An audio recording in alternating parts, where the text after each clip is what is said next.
Thank God.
I'm about to go level up, I cannot settle for nothing, I never been regular, always knew I could do better, I finally made it this far and I'm not looking back, they didn't see all the time that I put in, now me and the money are way too attached, still reppin' 919, the city is mine and I put it all on the map, coming for what I deserve, I put in the work, now I'm about to level up, been on my grind since 2013, now the way that I live, I feel like a king, 24 hours, I'm locked in, I'm feeling like Kobe, getting these rings.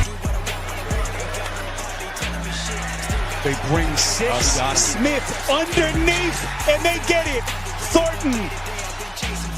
Nothing left on my bucket list, but I'm grinding like I'm still in the basement. Ain't nobody who working harder. Money tall like Wembanyama. They be talking for the sidelines while I'm on the court. I've been a baller. I'm about to go level up. I cannot settle for nothing. I never been regular. Always knew I could do better. I finally made it this far and I'm not looking back. They didn't see all the time that I put in. Now me and the money are way too attached. Still reppin' 919. The city is mine and I put it all on the map. Coming for what I deserve. I put in the work. Now I'm about to level up. Always knew my potential. Hop in the Porsche and there ain't no rental. Came a long way away from studying dental. Now I got plaques inside of my bedroom. Already know where I've been headed. I took my risk and I don't regret it. They showing me love, I'm showing it back. With every song I've been getting better. I know nothing that's good come free. No 9 to 5, I work all week. Put in my time and it keep paying off. I've been getting paid every time I speak. Used to have dreams of getting these ends. Now I make the money go work for me. Can't stop now cause I got what I wanted. Ain't nothing I need in my life but peace. I'm about to go level up. I cannot settle for nothing. I never been regular. Always knew I could do better. I finally made it this far and I'm not looking back. They didn't see all the time that I put in. Now me and the money are way too attached. Still repping 919. The city is mine and I put it all on the map. Coming for what I deserve. I put in the work. Now I'm about to level up, level up.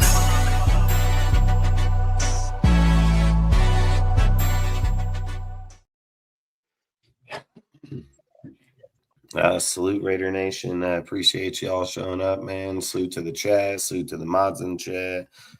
Salute to the panel here. Salute to Mike and Harvey. If you guys want to give a shout out. What's up, everybody? What's up, everybody out there in Raider Nation? Is the #1 Raider stunner. What? Salute Dustin. Salute Tech Time Raider Mike. And let's go with some Raider football content. Yeah, Dustin, salute to you. Thanks for letting me on your show again. Harvey, always good talking to you as well. And the chat, we love the chat. We love the chat. We love the chat. See Seth's already out there. Let's see who else we got out there. Oh, Lou Will, our Super Bowl raffle thing winner. Rada Hate, one you love to hate, so in there too. We got a lot of haters in there. Oh no, Rada Hole. Right, I need my glasses. Anyway, salute to the chat. Hell yeah. Salute to you guys, man. Salute Raider Nation. Salute to that one you love to hate, Lou Will, Raider, the whole frickin' Seth.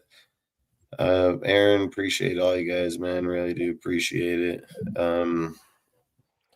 So basically, they've been going over the last few days. Clint's been pretty much getting all the guys that he figured he was going to get to begin with. He's picked up some pretty good people, as in like the special teams coordinator, Joe. He's going to be a really good one. He's probably one of the best, if not the best, special teams coach in all football out there. We picked back up today Travis Smith. He was here with us for 10 years, from 2012 to 21, and then he went off into the Bears, and he went somewhere else too in that time span.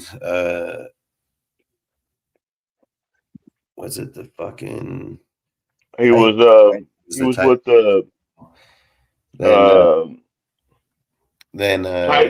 Titans, I believe. Yeah, Titans, Bears, 25, and the Bears. And then they got to pick up Matt Robinson, man, which was another steal. That guy was over there in Baltimore with Rob Leonard. He was there with him for a few years, and he went over to the Giants out of Baltimore, which he ran one of the top defense safety units in the league, even with rookie players and so on.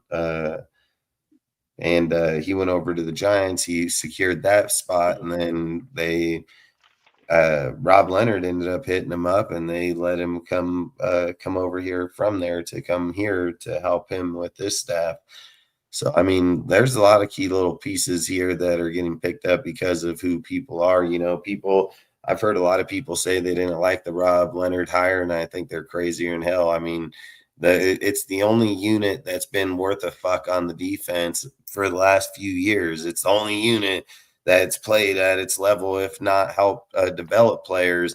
Patrick Graham, it's pretty coincidence that every time a fucking player played under Patrick Graham at the linebacker position, left here, went somewhere else and performed better, right? I mean, Yes. At the end of the day, Rob Leonard is a good hire there. That guy's been well deserved of it even since last year. So I think that he's finally going to get that chance this upcoming year. Have a guy like Klint that's got a good offense.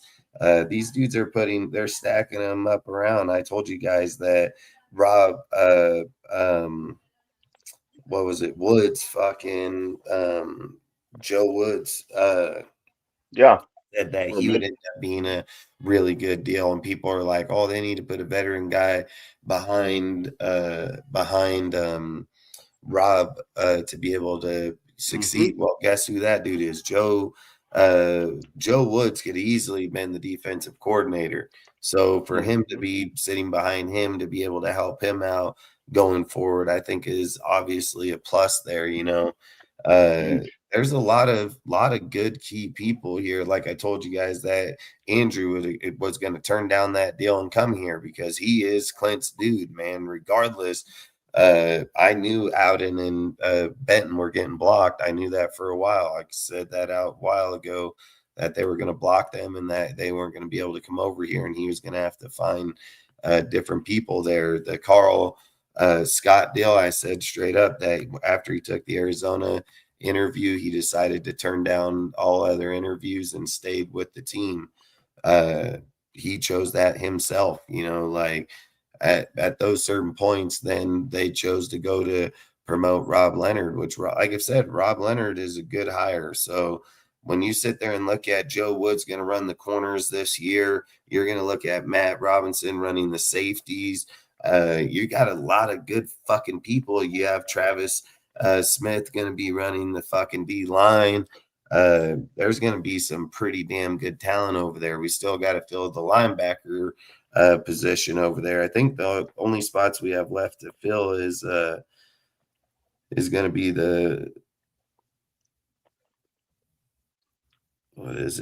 quarterback, line coach, wide receivers, and quarterbacks, line coach, linebackers coach, and assistant special teams coach. So we're going to end up, we only need to fill 5 more positions, but I mean, the quarterback coach, wide receiver coach, O-line coach are all going to, pretty much all the rest of the hires are going to matter to an extent. But like I've said, so far we've got head coach Klint Kubiak, assistant head coach Mike McCoy, which is a guy that is a Gary guy that came here with connections with his dad that are going to oversee Clint so he doesn't make any mistakes with that, head coaching position. He got his offensive coordinator / quarterback coach, Andrew Janocko, running backs coach, Delaney McCollum, which was already here from last year with Genty. Got to keep it. The tight ends coach, Luke Stuckwell.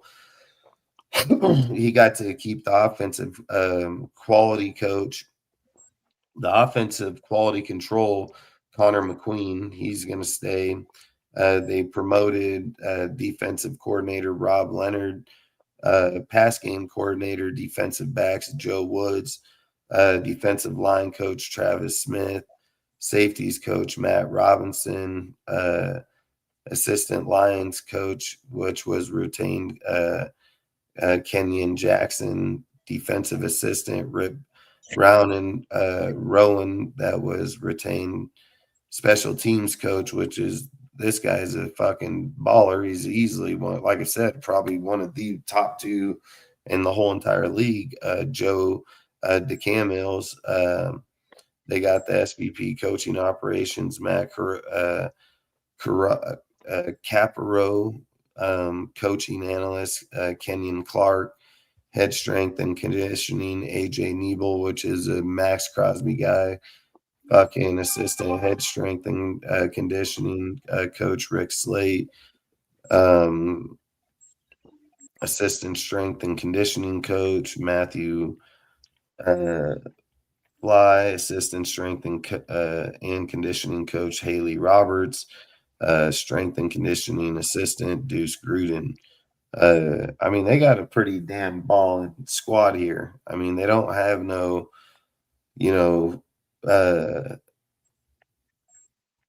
for every single person here, the run game coordinator, senior offensive advisor, Rick Denson, again, another Kubiak guy, which I knew he was going to come here.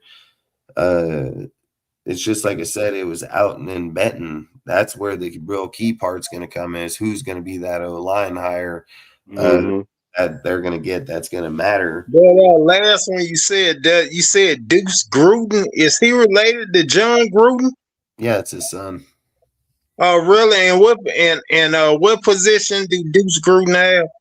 He's the strength coach He's for a the strength Raiders. coach. He's that guy you could never see because he's so short. Yeah, he's the strength coach for the Raiders. That's how come he Oh, never he gets a fired. They strength just coach. keep looking straight ahead and they don't He's even see been him. he's been here since his dad was here. I know, man. Yeah, And you say he's a strength coach? strength. He's Oh, like about strength. 5'5" and Okay. about Gotcha. built like a fire plug. Yeah, I mean, I think he just set the record for like 400 and something. Mm.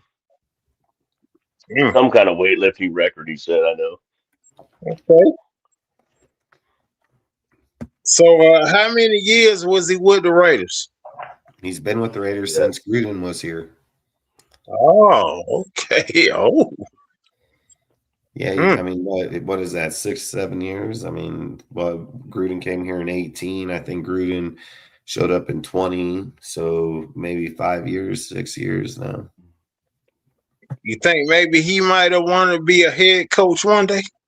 Hell no. What? Yeah, He's a trainer. I'm just asking. Hey, you never know, man. Got aspirations. I'm pretty Yeah, sure following his father. Hey, look, following his father's footsteps. Who knows? I don't think I think just by the way Duke is, I think Deuce. I think he probably stayed away from that part of his. Yeah. Okay. He doesn't have zero coaching experience. He's a trainer. Oh, okay. Great trainer. Gotcha. Yeah. Dang. Yeah, I think fucking for the most part, like I've said, they've got pretty good squad. I mean, they have a really good squad here with the people and everything. Good squad, and then you still look at the linebacker coaches. You know, I mean, like I said, I think he's going to be able to hire good people because people forget that Rob Leonard was over there with the Baltimore Ravens. I mean, he was with Brian Flores. I mean, he's been in good places throughout his stint. And like I've said, Matt Robinson's a prime example of a guy hopping ship. You're talking about a guy that went to the hardball tree with John over in New York and said, fuck that, I'd rather go over here to Las Vegas with Clinton them. So, I mean, that's a pretty big Rob right there. Like, that's a big poach there for them to be able to do that. And that was a Rob Leonard poach, man. That's not even a Clint poach, you know? So that's what I think is even more of a plus is like the dude obviously got good connections that's connected to him. So, and I've said Clint's family, dude, they run with the deep connections. I mean, for fucking the second best, I'm pretty sure he's probably top 2-3 special teams coach in the whole NFL to just come over to our squad, be like, all right, fucking coming to your boys team, you know, fucking, what is he, a 2-time Super Bowl winner already? So I think those are some pretty good ads right there, grabbing them out today. I mean, getting Travis Smith back's a good ad because he knows how the Raiders used to roll back in those days. He knows that fucking Raiders, you know, like he and now he's the coach to run it. So, I mean, and he's had great success, you know. We'll go over some of them here tonight, go over the coaches, where they come from, what they've done. I mean, there's some pretty good coaches in there. Say, Dustin, I got a quick question to ask you. Do you think the NFL Hall of Fame is biased towards certain players? Yeah. I mean, not only that, and coaches. There's been data when it comes to the Hall of Fame. They got to change that. Because you know what I can't understand? Yeah. You know what I can't understand? Set time rate, Mike. I know you're gonna vouch for this. We talking about a quarterback that won Super Bowl 11. No, excuse me. Won Super Bowl 15 and Super Bowl 18. Two cities now representing the Raiders, the Oakland Raiders and the LA Raiders. And Jim Plunkett is still not in the NFL Hall of Fame. Ain't that a shame? The reason is because that was his height of his career. The rest of his career wasn't very stellar. So that's see the what you're saying reason about why they ain't got him in there. that's my opinion of why he's not in there Okay. because Yeah, but yeah. overall Okay. career is not all that great. Damn. He was a Heisman Trophy winner, and he was kind of a flop in the NFL until he came to the Raiders, and then Mm. that's yeah. Yeah, but now getting back to what you were saying about the about about this coaching staff so far, I think it's really adding up. I really Oh, do. I mean, their I their think squad Kubiak is ain't bullshitting. their squad is adding up for damn sure. There's no doubt about it. So, I mean, like I've said, they've gotten some pretty dang good hires. I mean, like at the end of the day, if they're able to go out there and get somebody like Jeff Right. Stroudon, that's the O line coach that retired from over there with the Eagles. If they're able Yeah. to grab a guy like him or another guy that I was talking about earlier today is Mike Munchak, dude.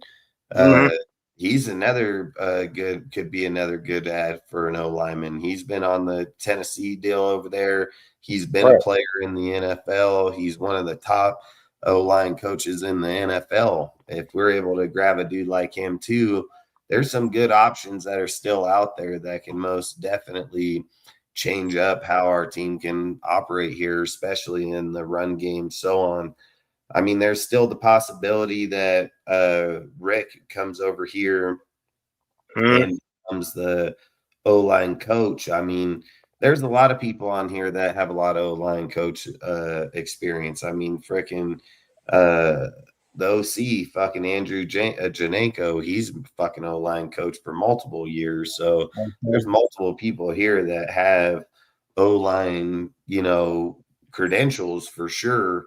But I don't know if they want to put Rick in that position. I mean, Rick's fucking what, 61, 62 years old. I mean, I don't know if we're wanting to bring him over and throw him in as an O-line coach for the Raiders. I don't know if that'd be very smart. I mean, I'm not going to So do go. you think they want to go with youth when it comes to an O-line coach? I don't know about the guy. That's not what he does. I mean, like, I'm not going to sit and say he hasn't coached O-lines before or not, and not say that he doesn't understand it. Justin. I mean, Alton would have been the better. Alton would have been the better bring, but they blocked him, so he couldn't bring him. Mm. Did you mention the special teams coach? Maybe I missed that. Yeah, we talked about him for a while. Yeah, we did. By the way, what's up, Ozzy? What's up, mate? Yeah, I mean, like I've said, I just think if Rick can come for the exact same position, Right. so he can come straight across. They're not going to block the move. They're not going to block him from coming over for the exact same move. So, like I've said, they've said that they've talked to him. They said that they're going to hire him, but there has not been they have not disclosed what he'll be doing for the Raiders yet. So, like I said, being 61, 62 years old, it would be different if he was the best O-line coach in the league.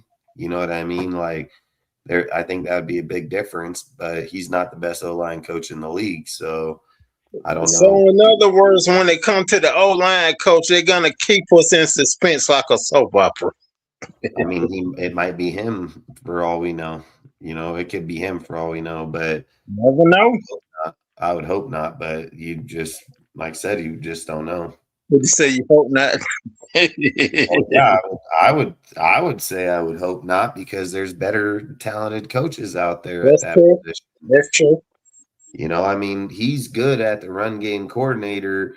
Like he what was he? He's the he was the fucking run game coordinator coach, senior assistant advisor or some shit like that. Like, his role fitted him just fine. I don't know if we would want to bring him over and then try to change all that up. I would just make the change over with the same position, and then, yeah, what was he? A run game coordinator, senior offense advisor.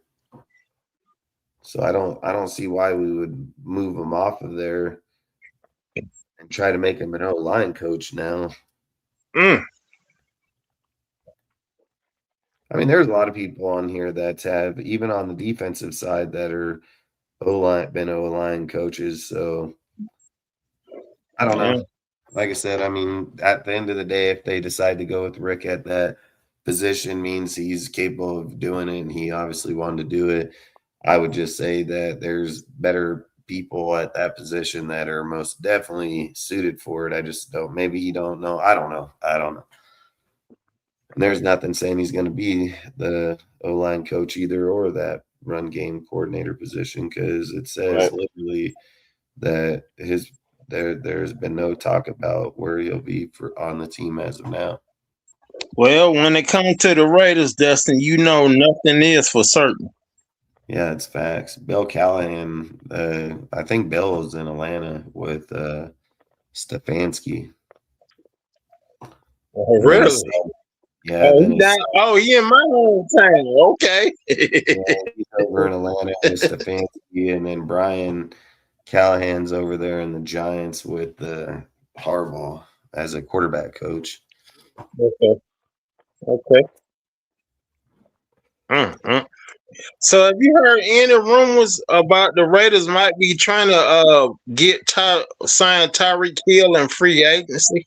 They're not going to get him, dude. That's I post on it. They're not going to sign him. I mean, the dude's got a pretty bad injury. He just been released from the Dolphins. He still has to have a second injury. There's nothing indicating that he'll even play this year, period. It would be a bad deal for the Raiders to start off their new era with fucking signing Tyreek. That'd be a joke.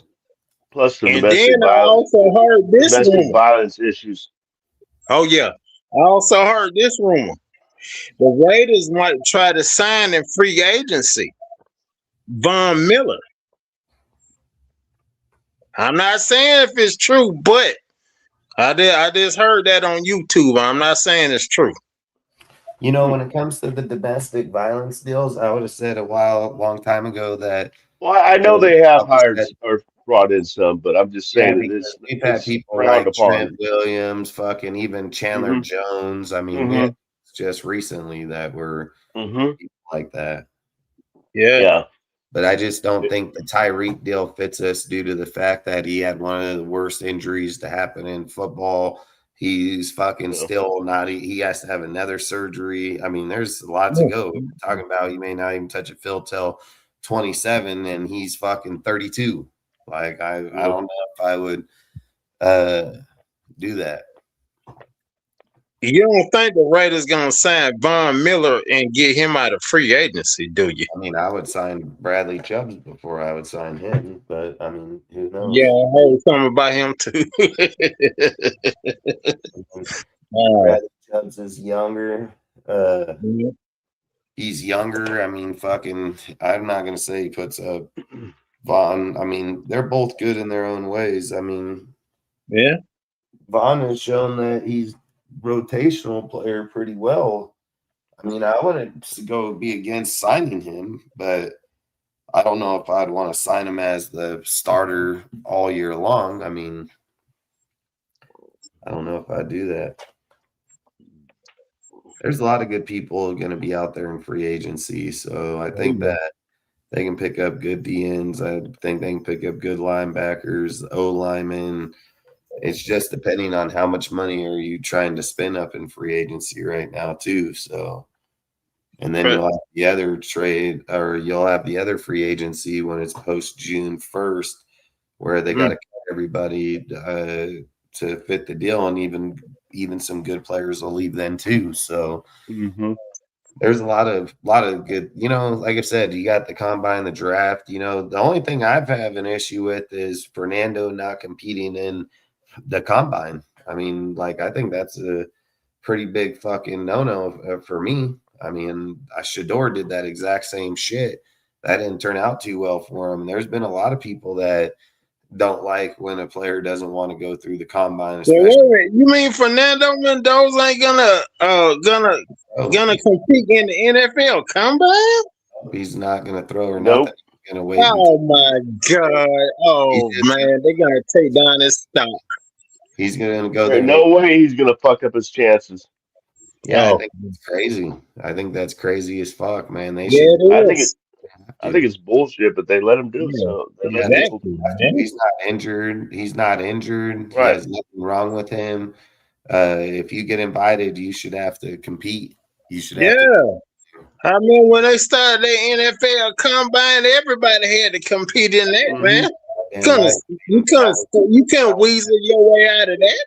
dude, we But live every year it seemed to be more and more in people were not doing certain tests. You know, It every is year so get more and stupid. more and more and more. It's Now so people are just stupid. getting the whole thing all together.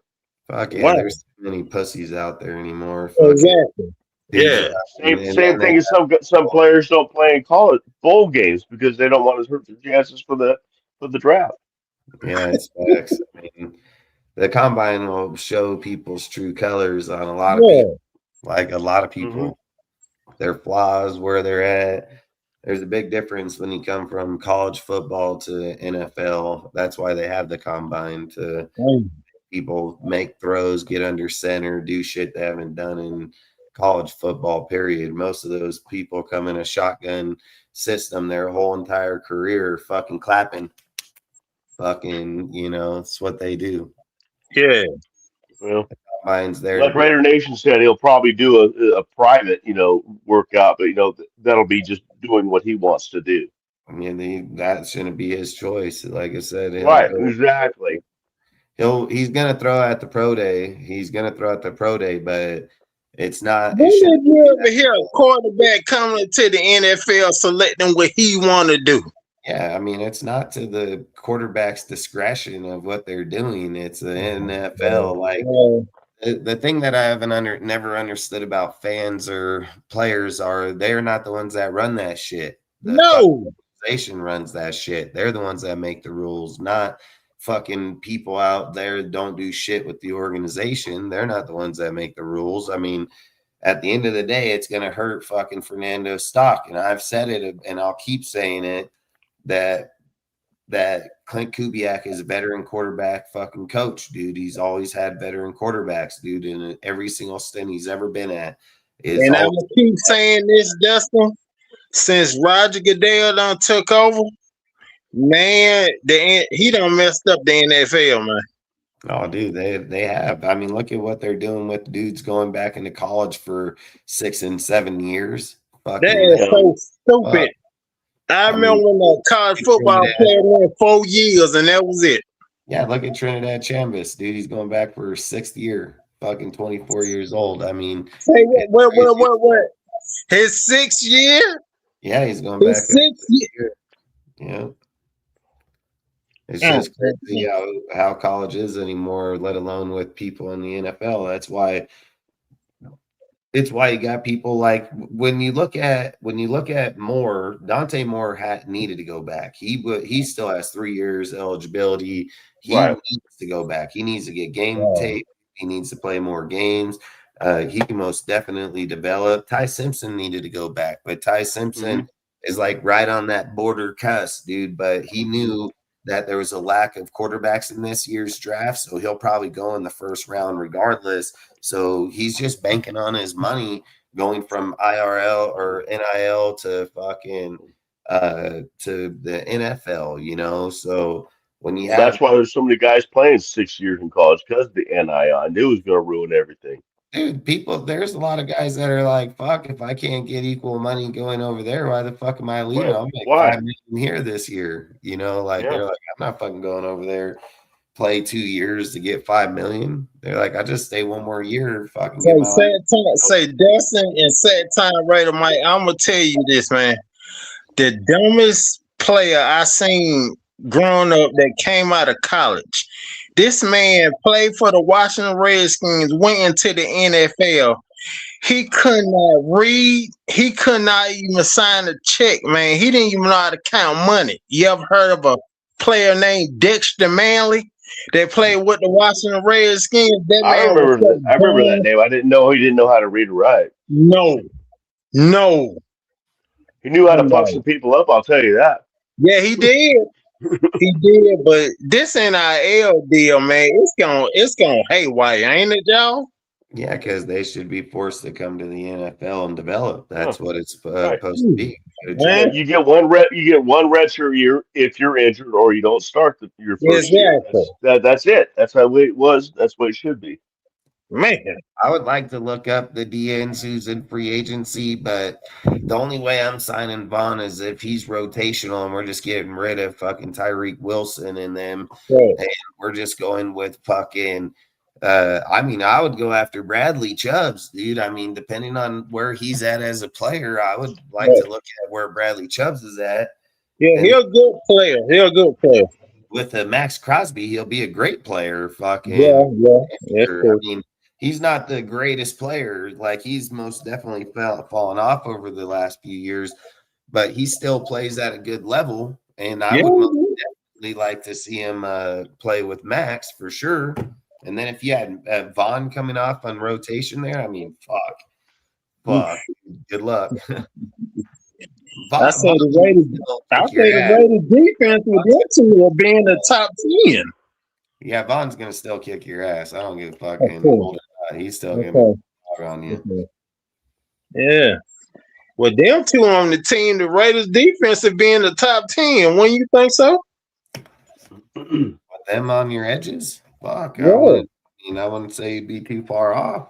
Right. Yeah. That's true. That's true. That's true, man. That damn NIL deal, man, it just messed everything up in college, boy. Whew. It fucks it all up, dude. Fucking Yeah. Lamar didn't throw at the combine because they wanted him to be a wide receiver. Fucking Teddy Bridgewater was barely fucking. I mean, he was okay backup throughout his career. Right. I mean, but I don't see you naming all the guys that didn't throw that suck. Yeah. I mean, fucking, it's easy to look up fucking players who didn't throw at the combine that turned out good. There's a lot of guys that didn't throw at the combine that were good and sucked ass. So, Oh yeah. it's just like Peyton Manning going into his first year sucking when they thought it was going to be Ryan Lee fucking being the greatest quarterback to ever play the game. Please don't mention Ryan Leaf. If you mind, hey, look, if you mention Ryan Leaf, you might as well mention Jamarcus Russell. I mean, like I said, there was a big difference, though. I mean, I don't think they looked at Jamarcus Russell to be the greatest quarterback to play football. I mean, they said he was a great quarterback. That's even why Al got pissed off at Lane Kiffin when he made that video when he fired him. Fucking, he chose not to want to develop Russell, and he doesn't know why, and all this shit. So, and then years later, Jamarcus Russell gonna get on a podcast, and the guy gonna ask him. He say, do you get mad when people say you was the biggest buster coming to the NFL? He said, well, if you're gonna call me a bust, he said, now I don't think I was a bust, but if you're gonna think I'm a bust, call me the biggest buster come in the NFL. I say you were the biggest buster come in the NFL, motherfucker, since Ryan Leaf. Raider Nation, nobody said on here that it was. You said it's also easy to say that there have never been any other quarterbacks to do it. Nobody said that. Nobody said that one time. Either way, fucking at the end of the day, no, I think at the end, like with all the people that they're bringing in here, coaching wise, players wise, staff wise, I mean, It's I think going good. it's a pretty ruthless deal here. The deal is like Matt's gonna most definitely help out those safeties. Wood's gonna most definitely help out fucking Darian Porter, dude. Like you're gonna watch people get growth popped up here real quick. You know what I mean? Like they're gonna most definitely start to grow here pretty quick with it. But I just say at the end of the day, when you might see Paulo even stay and be able to be developed by Matt. You know, like I'm not gonna sit and say that he couldn't develop him. You know, like now we have some competent coaches coming in here that are pretty fucking good at their position. You know what I mean? So. All right, then, Dustin. Set time Raider Mike. Y'all take it easy. All right, Have a man. good night, Harvey. You too, man.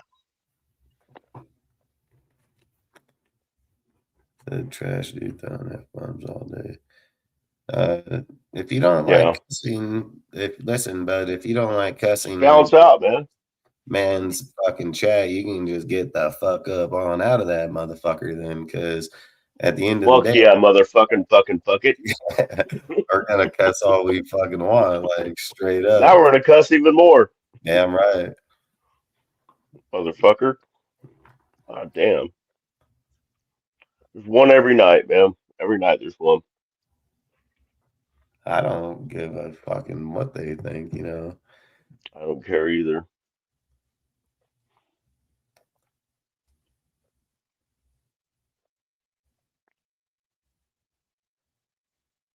He said Mendoza has his own ghost to deal with. What does that even fucking mean? We hope he does well. If we pick him up, we will support him. No one is going to say. I don't even know what the fuck you're jocking him. I don't even. I think he's talking about the combine. You know, They the fact said that he's not throwing his combine there, and that he should. I didn't say that he wanted to go suck him off on the fucking back of the field and why he's not doing it. I obviously know why he's not fucking doing it. He doesn't want to drop his stock. He's going to be proven to what.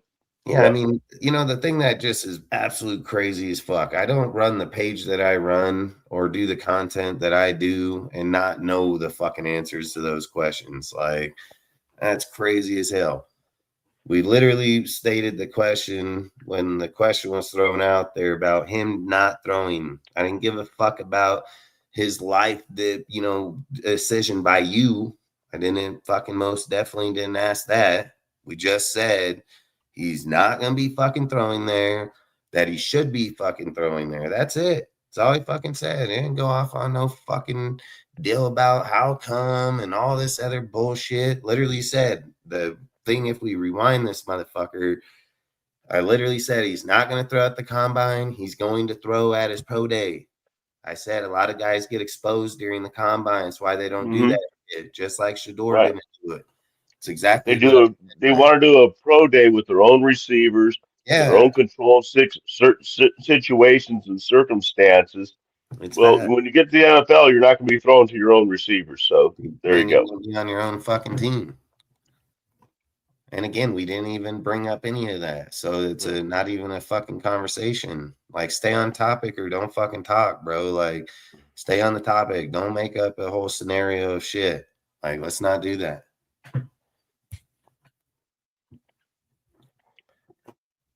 It's like, I hate that shit. I hate when people go into one conversation and start talking about fucking 20 different. He said, why should he throws? Number one pick, no need. You got that right, Mike. There's always that guy tripping. You can teach stupid. He's going to throw an Indiana pro day anyway, so we'll see something. That's facts. Literally what we said to start the whole conversation. It wasn't you spoke about not throwing. It was the previous guest. Oh, all right, my bad. I'm just saying. That's all. I was just saying. Every player should have to do combine. I mean, that's all I'm saying, dude. That's all I'm saying is I don't think anybody should be exempt from the combine unless they're injured. Unless they got medical records saying they can't do it. Yeah, fucking surgery, fucking injury, fucking anything, rehabbing. Like, that's a whole different deal. But if you're fucking healthy and you've been invited and you're going to show up to the building, you fucking better throw the fucking ball, dude. Like, otherwise, don't go. Like, don't show the fuck up. Do your interviews at the pro day. You know, like, don't turn that place into fucking media day. It's already pretty big media day. You know, I mean, I'm gonna tell you right now, Shador made himself look like a fucking clown going in there and not doing that shit. Like, people frowned on that shit massively. I don't think it looks good in today's era. I think everybody wants to see a dude compete. That's what they want to see. They want to see him not behind Indiana's O-line. They want to see him without Indiana's receivers. Right. They want to see him by himself throwing the fucking ball. That's what they want. Mm. Well, that's the thing. Some people say, well, they don't want to do it because they're not throwing to their own receivers. They're also not being rushed by like 300-pound guys either. It's like playing catch. I go out to Bart with Dustin right now and probably throw him a decent football. Damn right. Same here. Easy. I mean, look, dude, look at Josh Allen's pro day. All right. Josh Allen was out there, dude. He was missing standing still passes. He did really good, and then he did really bad. And then look how his started out, man. They were about to kick Josh Allen the fuck off that team until Brian Dable got there and went out there and got Stefan Diggs, dude, fucking started adding people over to that fucking team. And then that turned that whole team around offensively. And then Josh Allen turned into motherfucking, MVP type quarterback. But at the same time, that's not how it was going to start out. So I think you should have to compete at the combine. If you get an invitation, you should have to compete. And that's just my personal opinion. That's all I'm saying. It's just my personal opinion. I mean, I'm not disagreeing with Fernando, but nobody should be given a spot, dude. We don't live in a time, and nor should we live in a time where people just feel like now they're privileged just to get it. Oh, I was this guy. I'm first. No competition. No nothing. Right. Like, my stock can only go down, so I'm not going to perform. Yeah, there's been multiple times at the combine where people have looked better than what they were supposed to and fucking jump positions, or dudes outshine the guy that was supposed to be top guy and the guy behind him outperformed them. I mean, that's what it's there for, is to show who's making the transition into the NFL the best, And don't get me wrong, there's a lot of those events and stuff that probably aren't going to matter worth the fuck, Right. There's still ones that do matter, especially quarterback, especially at quarterback, I'm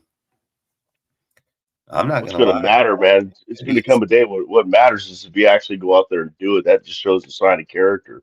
That at least you're wanting to go out there and do it, It's going to hold some kind of character. You would think you would want to, you'd want to. I'm better than you, motherfucker. Let's go. Yeah. And I'm going to prove it to you right here. You put me in this situation, I'm going to prove to you I'm better than you. It was like Cam Ward, right? Putting him and Shador together that whole offseason, like going to the draft, like Cam just exposed the fuck out of Shador and all kinds of deals, dude. And then Cam being the better quarterback just straight talk shit and dog on him in those videos. And then he went first, he went 5th round, like there's a big difference. I know if I was tagged up with somebody like that and I knew they were making me look bad, I'd been like, fuck that. I'm gonna do my own shit, but to literally put yourself next to the number one guy, like you just showing your own fucking vulnerabilities. Remember when he was like, hey, look, there's Mark up there. He's looking at you. He's all throwing interceptions. But fucking guys too much, but I don't know. What do you think, Ozzy? You haven't been saying nothing. What do you think? I didn't think of that. Oh, that's interesting. He's probably double tasking again. He likes to double task. Players, fucking players, is all familiar with these receivers bullshit plays. Says I actually agree they should perform. Just know that today's athletes are getting different advice, not the right advice. But yeah, I mean, I ain't gonna disagree. It's all about the money anymore, man. Fucking get paid first. Get paid first. Yep. Damn, we got 5 strength coaches. Yeah. I mean, we got 53 players, bro. I mean, fucking, and practice squad, what is it, 16? So, I mean, we got some players. But, Ozzy, but you got anything you want to add or what?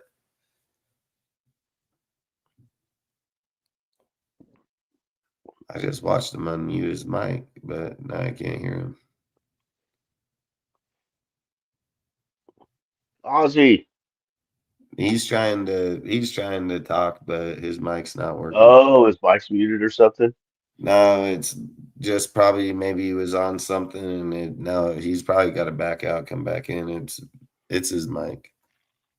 Nope, that's what he's doing. Yeah, he's probably on a page that wouldn't allow it to turn back over. Yeah, he just said he'd log back in. Yeah, the money corrupts the game over and over. I mean, that's facts, dude. I mean, Hear me now? yeah, I can hear you. Yep. I was trying to talk earlier. Now I know you guys couldn't hear me because I thought it was just everyone was talking before, but you guys mustn't have been hearing me before. I seen No, it we didn't 'cause hear you. I seen it because you kept trying to unmute it. No, I think what happened is I was trying to do some other stuff on my computer, and then my computer like hanged a little bit, and it must have fucked up the mic connection or something. I told you it was multitasking. It's whenever they have whenever you have multiple deals Windows, open. yeah. And then if you played a video or something in another one, it cuts the audio from this one. It wasn't a video, but it was probably when I was looking up stats and stuff. Sometimes they have those stupid ads. Yeah, So that's probably anytime another video pops up, it usually cuts audio. Yeah. Because I was trying to look up I was trying to look up some of the kickers because our new special teams coach should be really good with the kicking game. So I was looking up kickers and shit to see like if someone we might get to replace Carlson or something. I like that guy though. Was it Ole Miss, that one quarterback? Yeah. Or kicker, I mean? They're gonna keep fucking Carlson. Probably. Yeah, I mean, you bring in a kicking coach like this, they're gonna keep Carlson. I mean, I think that they feel like Carlson's downfall is due to that fucking coach because it could be. I never liked Manis, dude. I thought that guy. Yeah, I think it was a shit hire from the start. Yeah, I said it. He was ass cheeks at the Donkeys. The day we hired that fucking guy, I was like, oh boy, this guy's horrible. Yeah, facts. He was horrible at the Donkeys. Yep.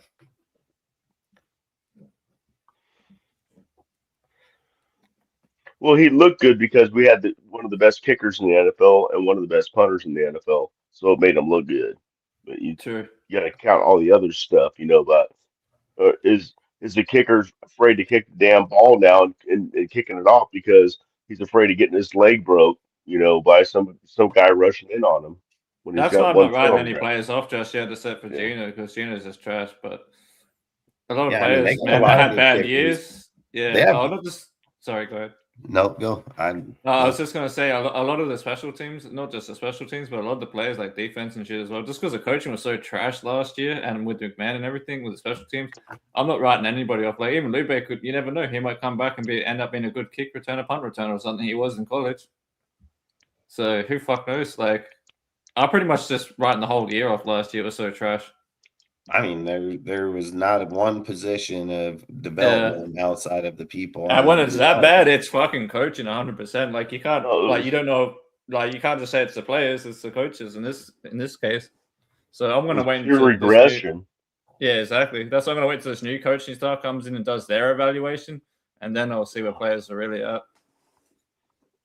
There's a lot of good people that have been hired on this staff. I mean, a lot. And they're most definitely getting them ready before the combine so they can have their input on the fucking people too. And don't get me wrong, they have that kicker from Michigan that's going to be in there. He's a fucking baller, dude. That dude's a straight fucking baller. And I want to see what Travis Smith's going to do with Rob Leonard and the D-line. That one, Travis Smith should be good to replace Leonard. Travis Smith's going to be real good. Fucking. Yep. Oh, yeah. And I'm glad we kept Woods as the DB coach and pass game coordinator. That's a good keep right there. Damn it. Because he's like, I'm just hoping that, because our DBs haven't been that great, but I'm hoping that was just because of Patrick Graham. So now with Leonard taking over as the DC, maybe Woods can coach his defensive backs his own way now, if you know what I mean. Oh, and Pete Carroll came in and fucked it up too when he changed the whole scheme around. So. Well, I don't think anybody got to coach last year. I mean, I think last year everybody was designed to do a certain deal, where this year I think everybody's going to be able to coach. That's what I mean. So I want to see. I want to see Woods coach his own DBs, like his own shit. Right. We're not going to be micromanaging like last year. Because Woods is a really good DB coach, man. Like, there's no way our DB should have been so trashed last year with having Woods as the coach. Like even some of the the guys should have been at least okay. Like even the ones that aren't that great. Like well, I think Marcus Robinson was the cornerback coach. He was the DB coach. Woods was the DB coach, but could be mistaken on that. But I'm pretty sure that's what it was. You might be right. Yeah, Marcus you might be right. Robinson, then he took over the cornerbacks this year because now Matt Robinson is coming, and that's what he specialized in Baltimore. He specialized safeties. Yeah, safeties. I was going to say, Matt Robinson is going to be the safety coach. I'm telling you, that right there was an impressive steal, and that wasn't a Spy Tech, that wasn't a Brady, that wasn't a Kubiak, that was a Rob Leonard steal. Leonard stole that fool when he already committed over there. Fucking, that's something I hadn't even thought of, man. That's a good point. Yeah, the dude got his own weight too, man. And what a lot of people don't know is that Rob Leonard's been sought after for the last 3 years. We've just blocked the interviews because he's employed by us.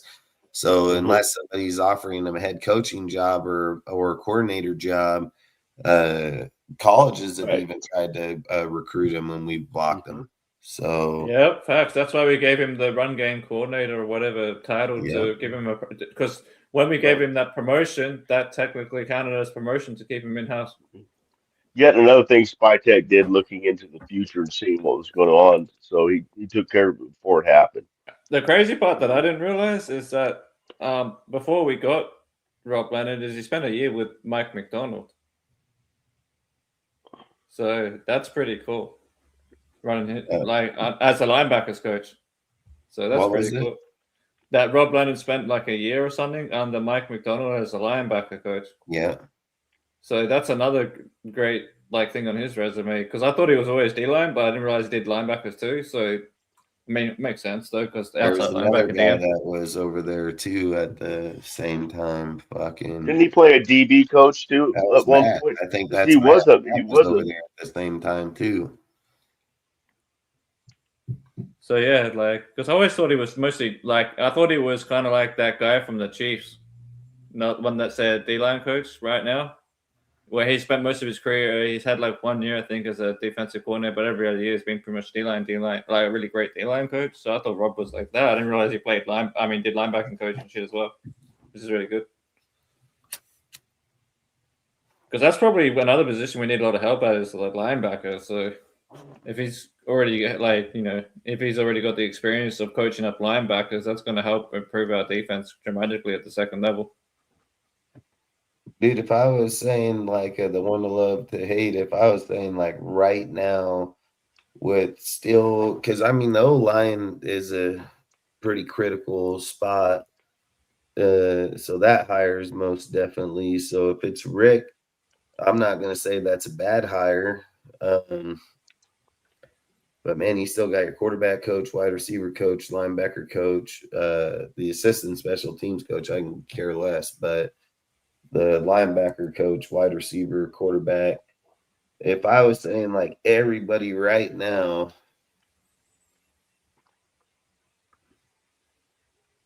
I don't know. It's pretty good, man. It's easily one of the best assembled staffs than we've had in goddamn who knows how long.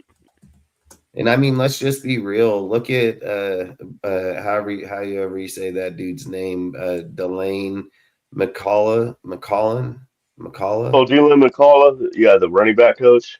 Yeah, I mean, look what he was able to do with Genty, even getting hit behind the line, 90% of the time. So imagine what he'll be able to do behind a competent O-line. I mean, so we're sitting here saying between. That was one of the surprises that we kept was Delane McCullough, because I wanted him to. I'm a Notre Dame guy, so of course I wanted to keep him. But I seen what he did with the running backs in Notre Dame too. It wasn't no joke. Notre Dame had a way better offensive line. I would say 7-8 right now. 7-8, and then depending on where we go with our quarterback, wide receiver, and linebacker coach and O-line coach. Like I said, if it's Rick, I'm not going to be disappointed for O-line because he has the credentials. But I would say 7-8. Yeah, that's where I would say 7. Yeah. I was thinking 8 or 9 myself when I saw that question. I just think without not knowing who your O-line coach is, wide receiver coach and Right, linebacker coach, those are those are right. some big spots. Those are key spots that we've lacked at. No wide receiver development of any kind from any receiver over the last few years. Only proven receivers and tight ends have only been the ones that have had any success. When you look at linebackers, we absolutely are fucking garbage. Absolutely garbage. So I think like in the O-line, especially playing the way Brennan played last year, I mean, I think those 3 show like if you don't have a coach that's, good at what he's doing, we can be in some deep shit. Like, and those are 3 crucial parts. I mean, quarterback coach, dude, if you get Fernando and trying to develop him, learn a system, learn how fast the NFL is, protections, all this shit, you're going to need a good coach there too. So I think the quarterback coach is just as important as the But don't you think? Didn't we hire the other guy? That one that's like an assistant. What was his name? Hang on, let's look it up. Yeah, Connor McQueen could also be quarterbacks coach. I think. I think he's done quarterbacking coaching. I don't know if he can play your role or not, though. You might have to hire someone else. I might be thinking of somebody else. if we can get what's his name? Josh McCown. No, Jake Petts. If he hasn't been stuck over there, he would be a good one too. Yeah, because it's hard to find information on position coaches, like the ones that are actually available, like not under contract. For what is it? Oh, I'm just saying, like position coaches in general, like like linebacker coach, quarterback coach. It's hard to find info on that stuff. The problem with that is, and why it's so hard is because first off, you got to know who they know and how someone's gonna have a record of that. Exactly. Like they can only go track back so far to say, okay, he may cross with them here, and even if he did cross with them here, doesn't mean because Carl Scott was pegged with Klint the whole time due to his connection with him with the Vikings and shit, and that fool chose to stay over there. So, like I said, just because somebody thinks that they know a connection or not, it doesn't mean that they're going to leave. It's just like Rob being able to seek out Matt Robinson. Yeah. Like that's a big deal too there. You know what I mean? So I think that's another big position. And that's the thing, because like Rob's been at multiple teams, like Baltimore Ravens, Miami Dolphins, New York Giants. So I'd have connections through all that, but you just don't know who at the time he had a connection with that might come over. Like it's hard to know. Yeah, it's really hard because you would think like the most recent. I think Baltimore would be the one. Yeah, it would be like the most recent tender somebody's had with somebody is why you would put that person and say like, this is why I'm gonna link him to you because you think that he's had instant success with them recently. Like it's hard. Like when you look at even the special teams coach, he don't have no connection with Klint, but his dad does. So he knows he runs in the same system, so he can send him over there. And it's the same with what's his name? McCoy. McCoy doesn't have a deal with him. He just knows his dad, and he knows, hey, I know how to run head coaching deals. So when Klint gets to this, we won't allow him to falter and something like that. You know what I mean? So that's why certain people got brought here in place to protect them. Hey, Dustin, we need a new running back coach. I sent you something on IG. They got rid of McAllister. He's gone. Did they? Yeah. Go check your IG on your phone. I sent you that. There's only 3 coaches. Yeah, bro, they got rid of him today. Gone. I put it in the chat a couple of times. I don't know if you guys seen it.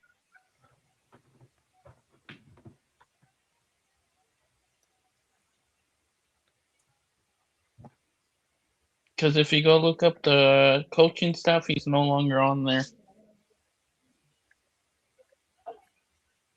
What did Aaron just say? They got rid of Dylan McCullough? Yep, gone. Out of here. Son gone. of a bitch. Stuff happens. Who took him? No, they just got rid of him. They didn't just want got him rid anymore. of him? Yep. Oh. Clint's bringing in his own people that he wants. Well, that just sucks. Hey, Dustin, I know one guy they might look at as possibly just because of the connection to Rob Leonard. There's the quarterback's coach from the Ravens, but that's on the offensive side, obviously, so I don't know. But that's like Rob. I'm just saying Rob would know the guy from when he was at the Ravens, so I don't know if he'd be able to influence on the offensive side, though. The quarterback's coach, T. Martin from the Ravens, I think he's available. I don't think he's under contract from what I'm reading.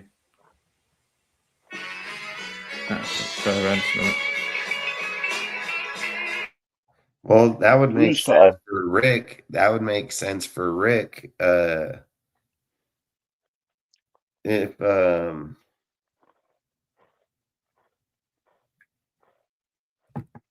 what did you say, Ozzy?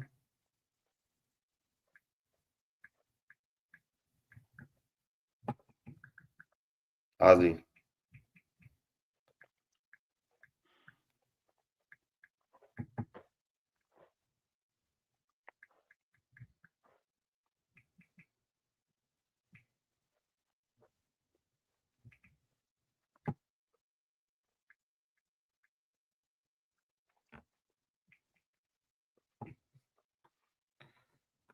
Where did Ozzy go? I don't know. Maybe he did the same thing he did last time where he put a video up and he's on pause. He's on. Yeah.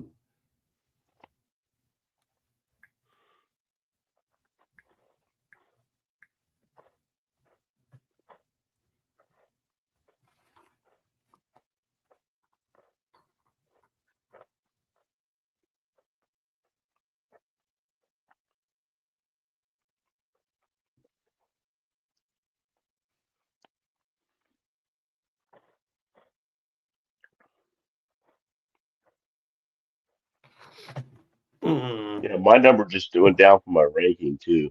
Damn it. But yeah. Well, the question was so far what do we think? So I answered thinking what have we done? So I'm happy. I know we have holes, still have coaches to get, but so far the coaches I've liked. Now I'm upset about the McCullough thing.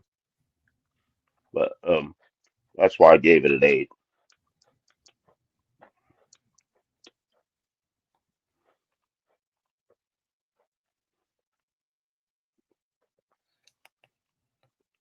They're saying that his role was confirmed, that he's going to be the run game coordinator, senior offensive advisor. For who? For Rick Denson.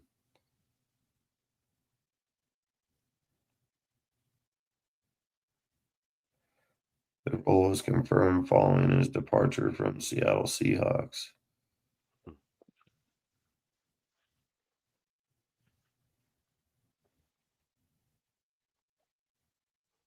Is the senior offense advisor.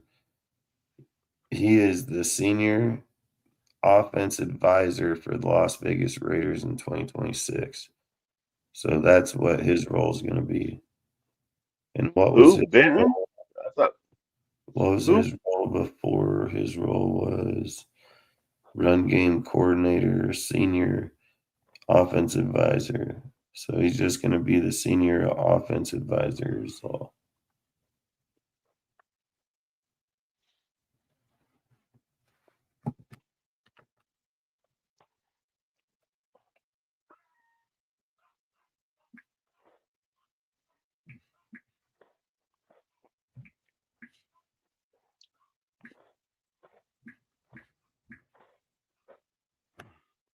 My bad, I had a call. Did you manage to check T Martin? Because I wasn't sure about T Martin. And you think about it is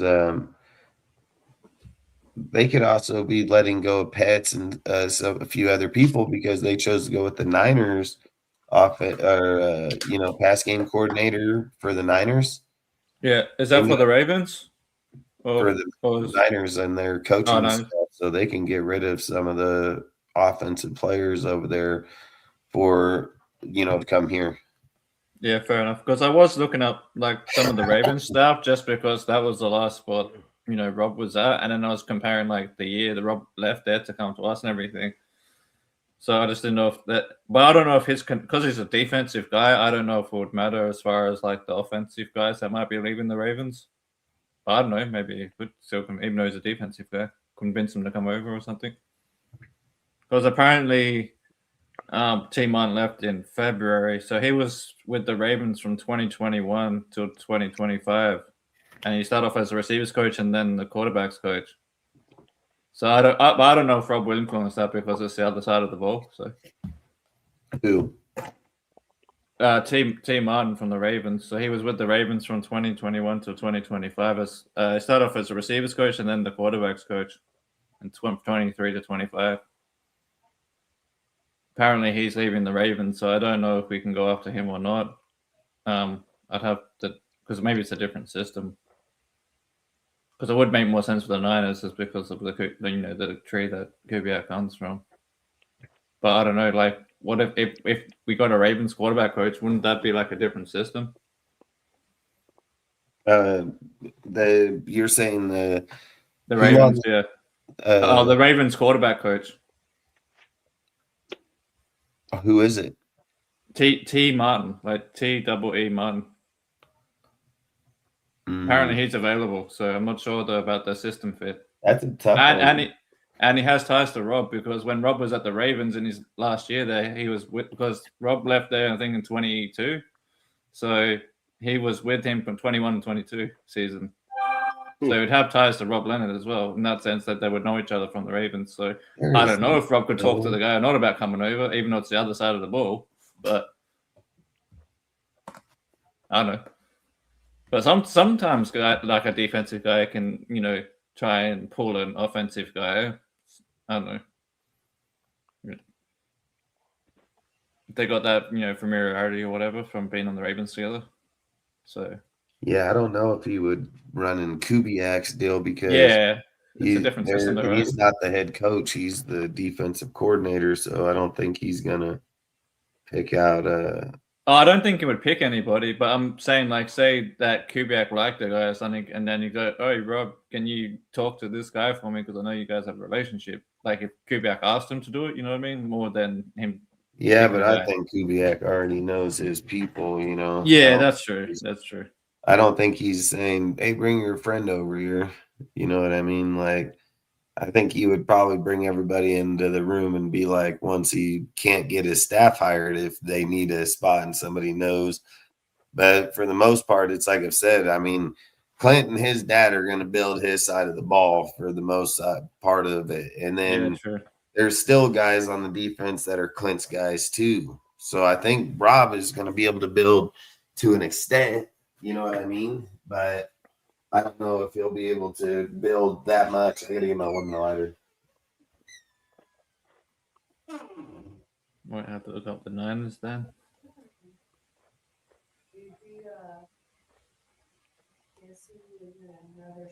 Look at this. That's the dad. Dad goes to kids' hockey game, shoots his ex-wife and his 2 kids. Open the shooting. That's the dad. Yeah. I seen that shooting at the ice hockey spring. He was dressed as a woman when he did it. Yeah, down the bar. With the white beanie. And then 3 actual dads fucking jumped on him and stopped him from shooting anybody else. He killed 2 of his family members and injured 3. Oh, that shooting. She's talking about that shooting. Why don't they just shoot themselves? Like, I don't understand. Why are you going to take your own kid, your ex-wife, their lives? You have issues. Like, do yourself a favor. Yeah, he should have shot himself first. It's sad. I need to go in there. Yeah, during your kids' event, your kids on the rink, and then their siblings are dead now.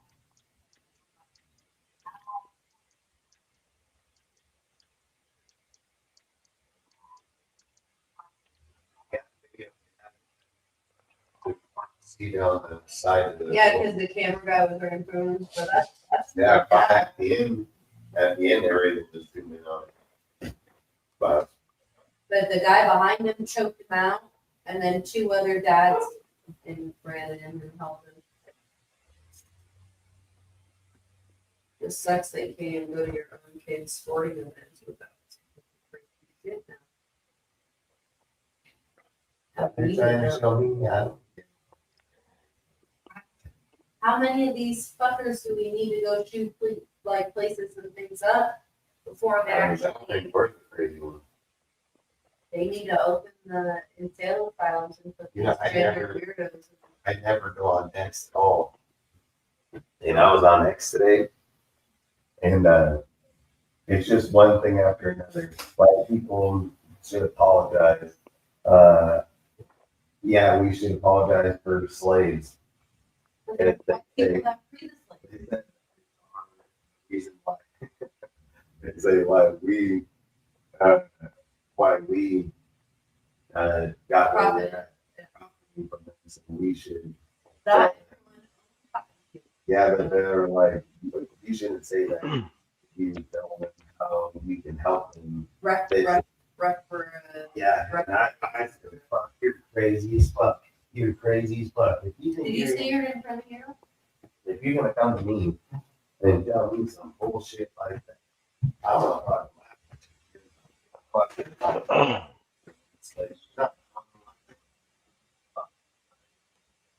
Not my issue. Well, there's a lot of rich black people now too. Well, what I would say is I'm going to think there's so much prosperity right over in Europe and shit where it still exists.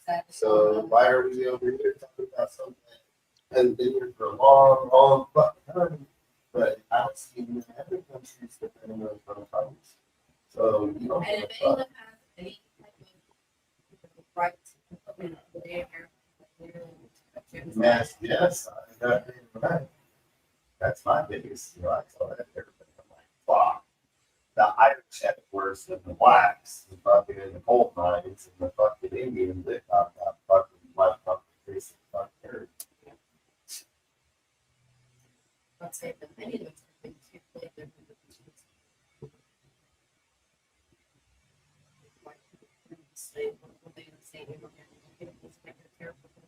Black Democrats that supported it. Right. But you know what, like Candace Owens, any black person that is well educated and knows politics, they actually do. Well, believe me, she knows that fucking lady killed her own husband, dude, and fucking, and yeah. Well, she dated the dude. Yeah, she's a liar. She's a liar. Is now Candace is blowing her up.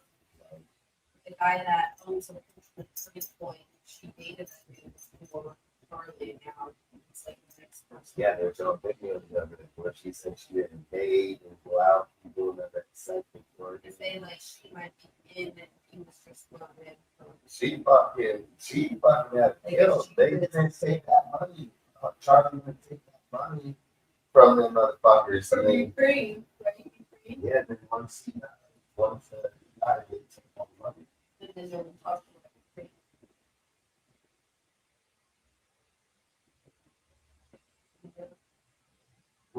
I think he might have peed on the car.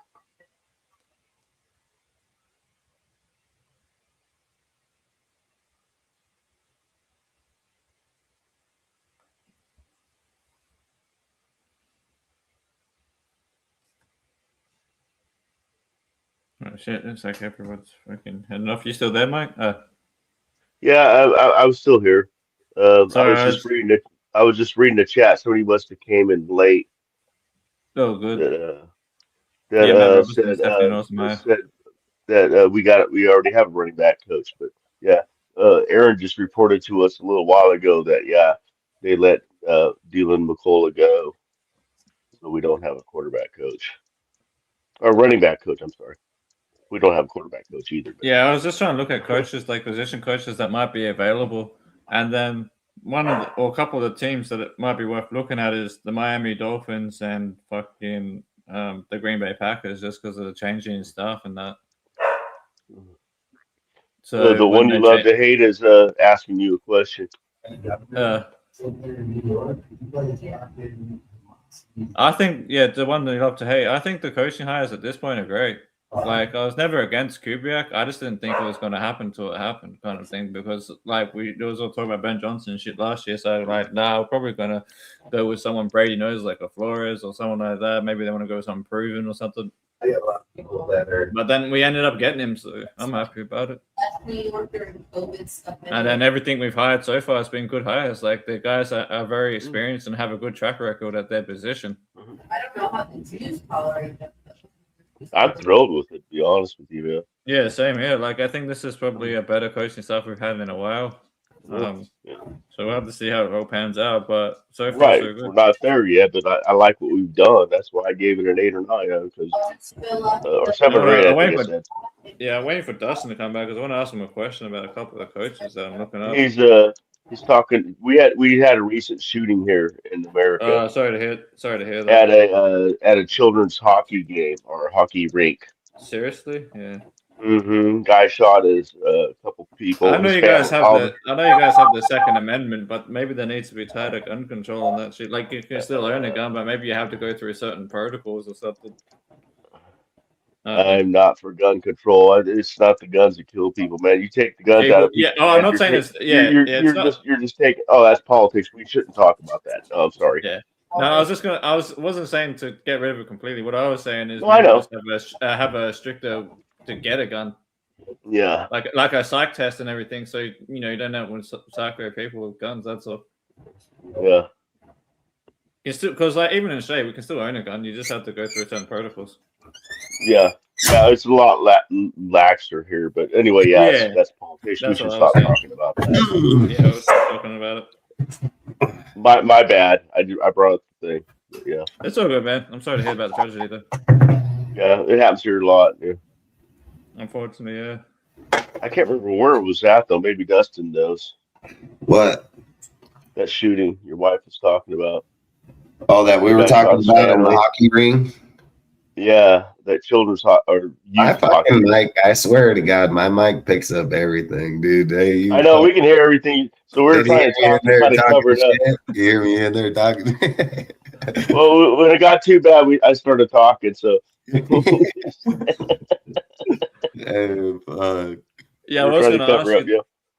I was going to ask you, Dustin, what do you think about depending on who Kubiak can find and stuff? What do you think about also poaching coaches from the Packers and the Miami Dolphins, just because they went through coaching changes? So maybe they'll be letting some guys go.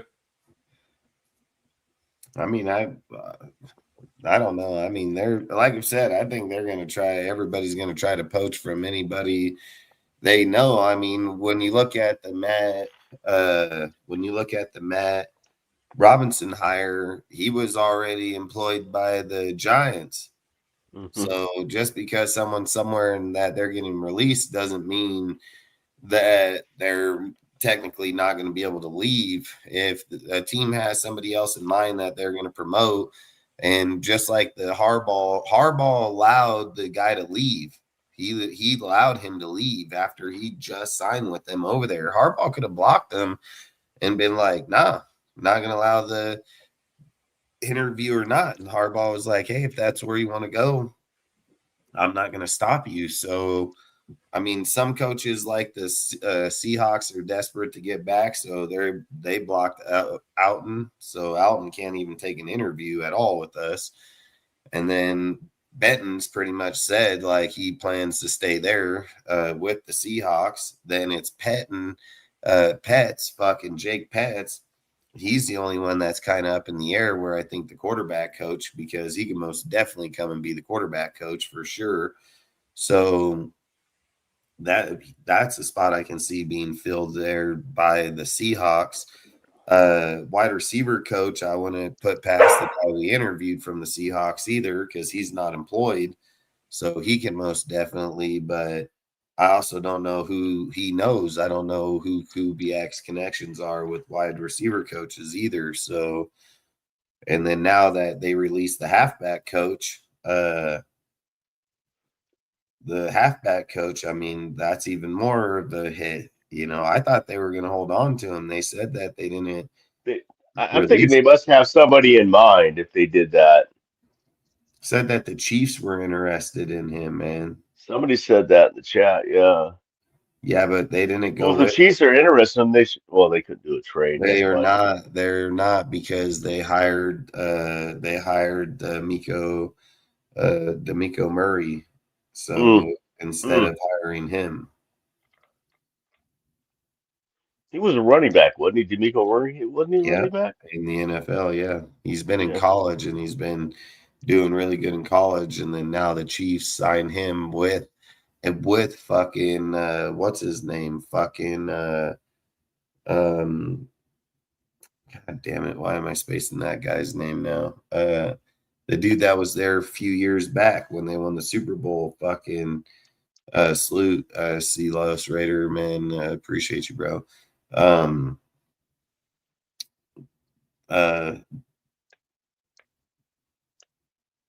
Eric Beanie The enemy. Bieniemy. Yeah, so Eric Bieniemy is there, and then he signed D'Amico. Yeah, he's going back there. Yeah. Fuck it. Yeah, I don't blame him for bringing him back. I mean, the last time the Chiefs' offense was actually good was with fucking Bieniemy.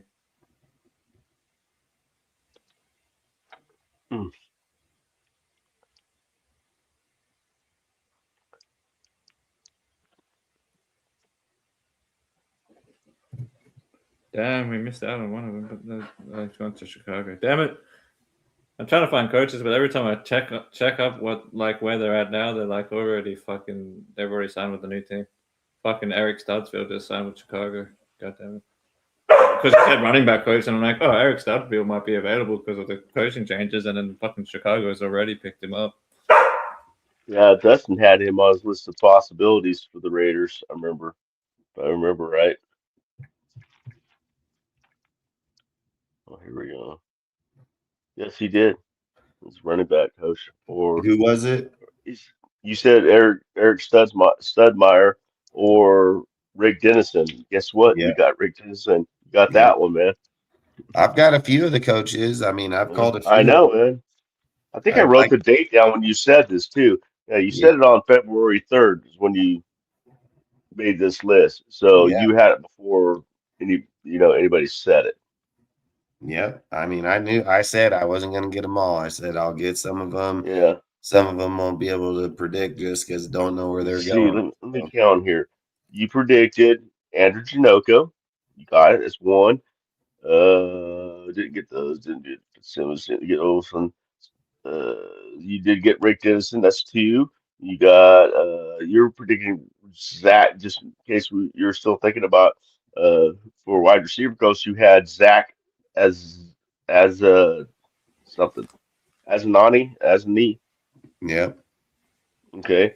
Then you had Luke Steckel, and so far, we still have him. You predicted Rick Dennison. We got him. Joe Woods. Oh, I haven't got there yet. I'm going down my list. Rob Leonard. You even said possible DC on Rob Leonard. DC now. Yep. Joe Woods. You picked that one. I lost count. Yeah. Hey, like I So said, you did pretty damn good, and there's still more to go. There might be another one there with that. If they pick up that one guy you wanted for wide receiver coach, and we can't get John Benton. That's out of the question. But who's in the linebacker coach? Did I give a linebacker coach or no? Did you defensive? You had a defensive assistant Daryl Tapp. I'll come up with the linebacker coach. I know I'll come up with linebacker coach. Yeah, get on that. I'm gonna come up with the. I'm gonna come up with the next three motherfuckers. 4. I don't know.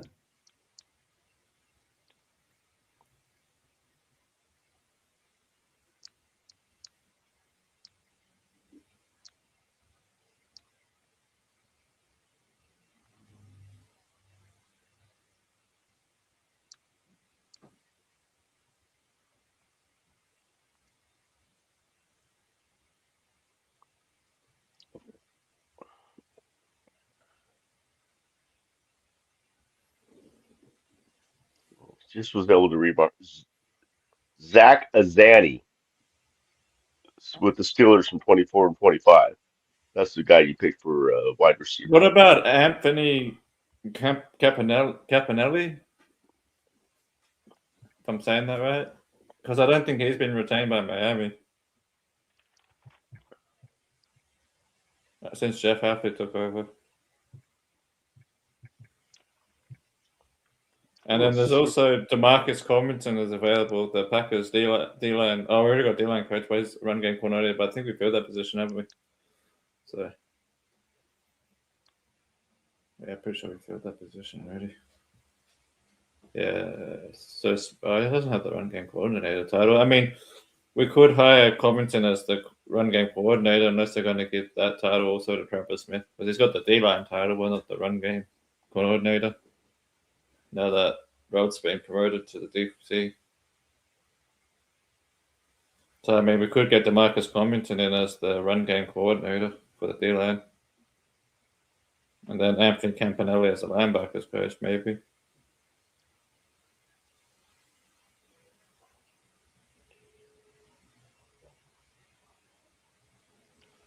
Yeah, Dustin, you got 6. I just counted them up. You got 6 so far.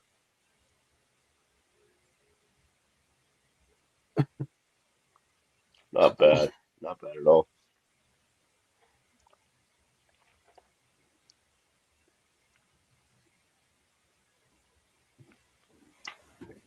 Yeah, that's out of Campanelli. I have to keep digging, but that's the only one I can think of right now.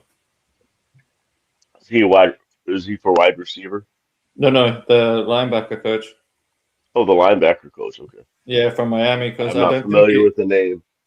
I don't think he's been retained by Jeff Hafley, so might be available.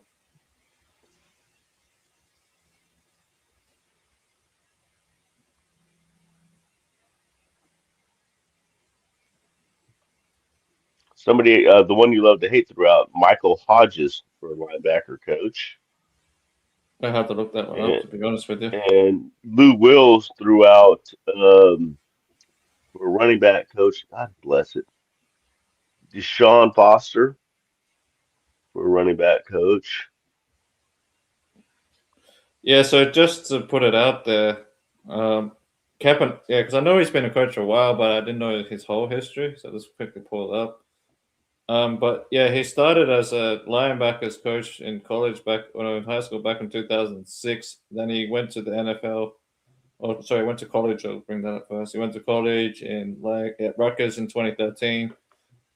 He's also been both a defensive coordinator, offensive coordinator, tight ends coach, wide receiver coach, defensive backs coach, co-coordinator, defensive back coach, and then he joined Miami in 2020 as a linebackers coach.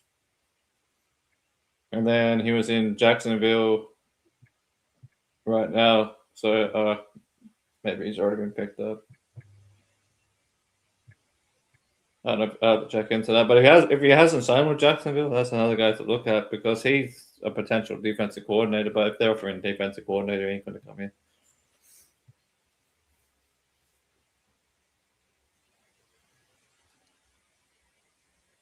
So it depends if Jacksonville's offering that. If they offer him that, then he's going to go there.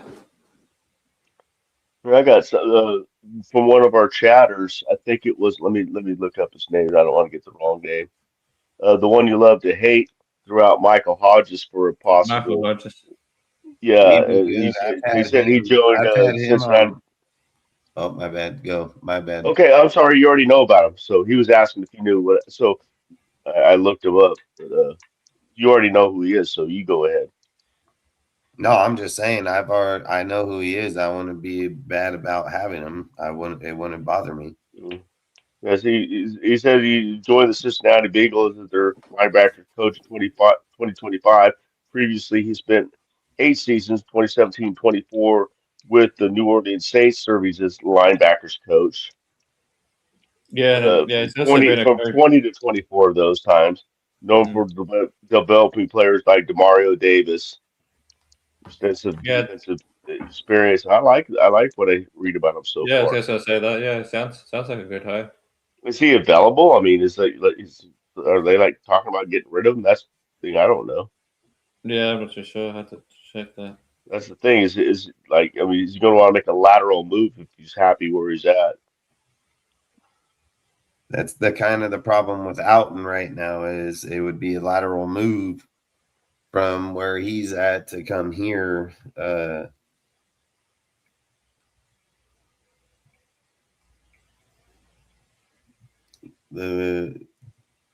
it sounds like he just got hired last year as part of a defensive overhaul by Cincinnati. So I That's mean, what it sounds like to me. So is he just going to want to stay there 1 year and then come over to the no, Raiders? I'm looking at it now. He's under contract with the Bengals, so we're not getting him. Yeah, I would have to think so. 1 year. Yeah. That would just block. That would just block the move if it's a lateral move. Mm-hmm. Kind of like what we did with Rob a good prospect, though. I mean, not a good prospect, a good linebacker coach, though. Possible, but yeah, we just can't.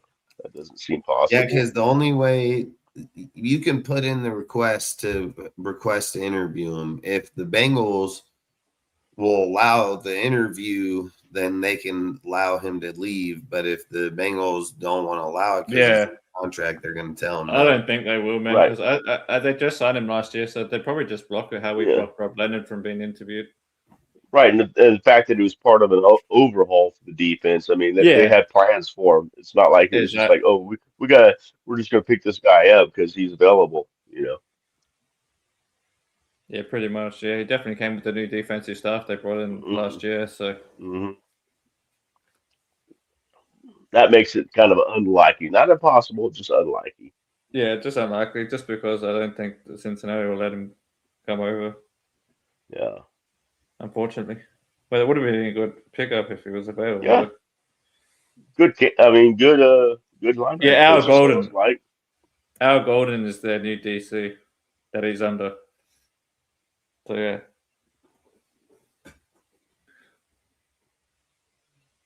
just couldn't think of the dude's name, so I have to check. I just knew they revamped the defense. Another name was thrown out there. Oh, somebody threw out, Lou Will. I'm going to constantly call you the Super Bowl prediction winner on Dustin's channel.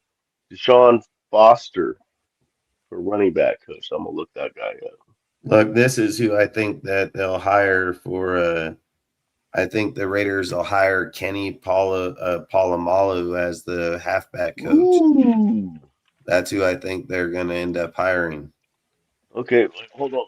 I'm going to your prediction. Where is he at right now? Look up Kenny. I'm gonna look at my two names for the halfback coach right now. If I'm just guessing Kenny Polamalu is Kenny Polamalu or Michael. It's spelled Byrne.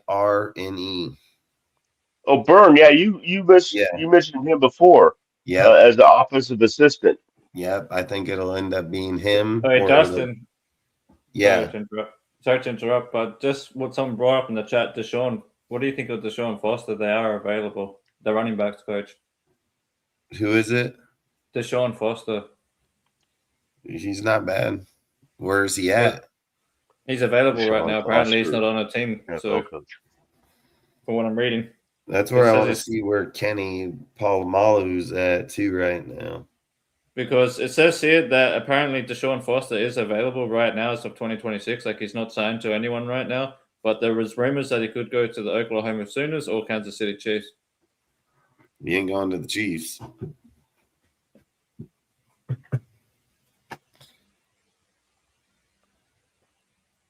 I would hope we would target Paulo. I mean, if people don't remember, he's the guy that gave fucking Josh Jacobs his 1,600 yards. Yeah, is that are you talking about the one that we had on the team before?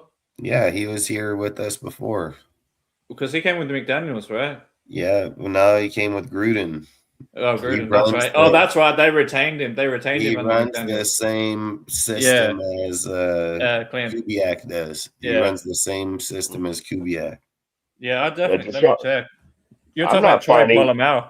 Are you talking about Troy Polamalu, right? I think. No, his name's Kennedy Polamalu.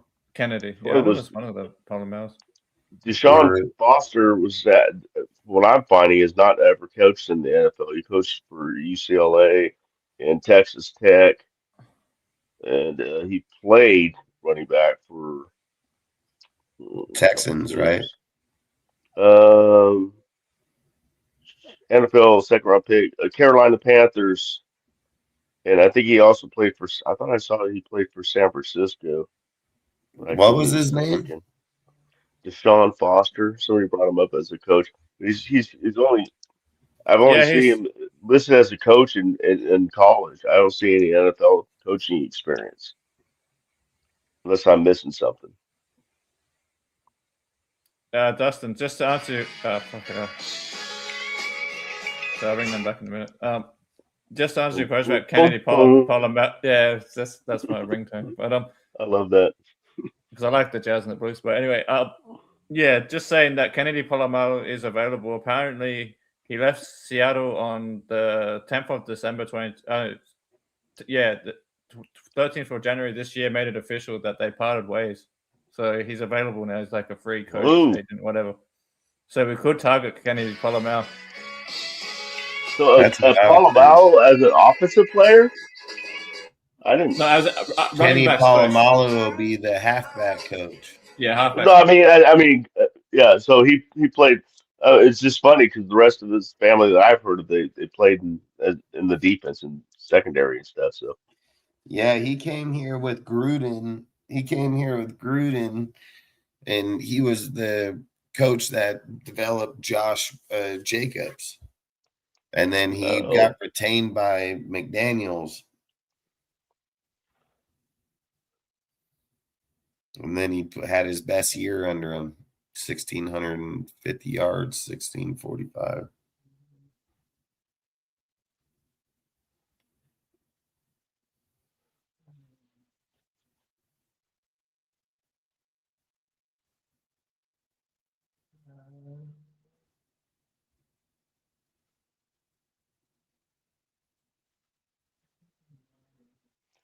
what did I write it on? Oh, I remember this guy. Fucking.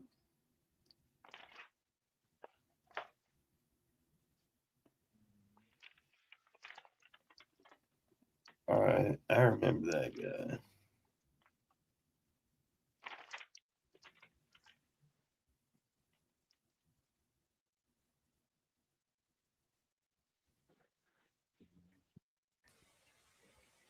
Yeah, sorry, keep having people call me today. So yeah, I was just saying the halfback coach is available. He's no longer with the Seahawks.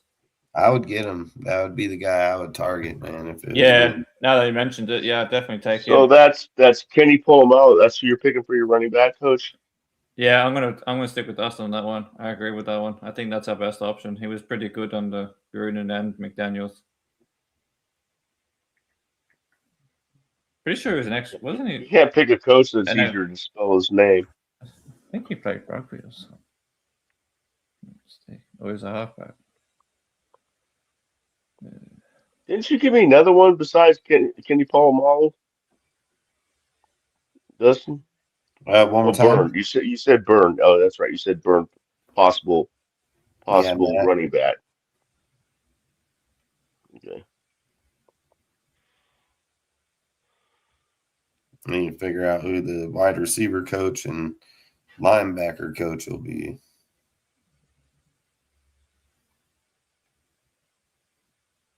No line coach going to be.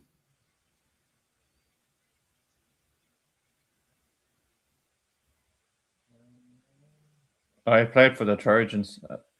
I knew he played. I can't remember which team it was. Who? The halfback coach. He used to play for the Trojans back in '82. Okay. Yeah, back in 1982. So I knew he was a player at some point, but I was going to remember which team. But yeah, he's a good coach. So offensive line coach.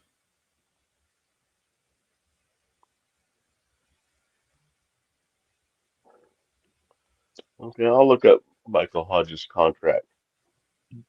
The one you love to hate. What is Michael Hodges' current contract in the NFL?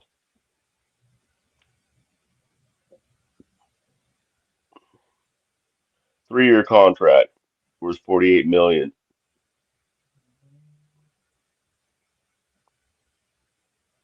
wait a minute. No, that's wrong. I think you already mentioned the O-line coach before on your IG, Dustin, Jeff Stoutland. Yeah, I would like Jeff or Mike fucking Michael Hodges. It's Mike contract. What did you think of John Benton? Check or something like that. Check or damn, why am I spacing the ex-player fucking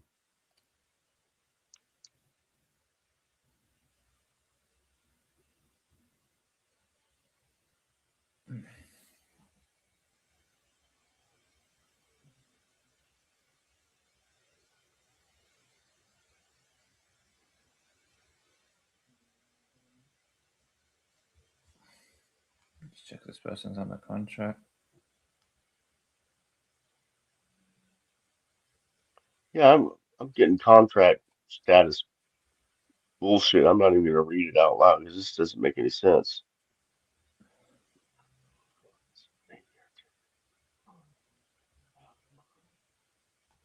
This says 8-year tenure in 2025 with the New Orleans Saints. There's no way. Assistant coach is going to sign an 8-year contract. Oh, following the 8-year tenure with the New Orleans Saints, as a final, they don't say how long it is though. Damn, he's not available. It was 8 years in Saints, and then the Bengals signed him at 26, and it doesn't say how long is. Well, let me see if I can pop this down.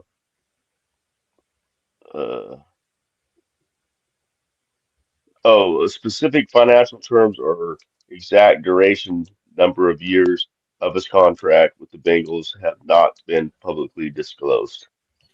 Look up a guy named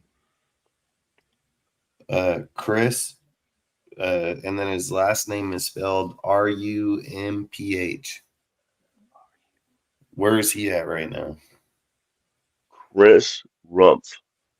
Let's see if that works. God damn it. Fucking thing. Hey, Dustin, what do you think of George Warhop? I don't know who he is. Okay. I'm gonna look him up. I have to do it the old-fashioned way. He's from what do you call it? He's from the Texans. Say again. He's from the Texans. What's his name? Available. George Warhop. And what is he? O-line coach. Yeah, I don't know. I'll just look it up because I hadn't heard the name before either.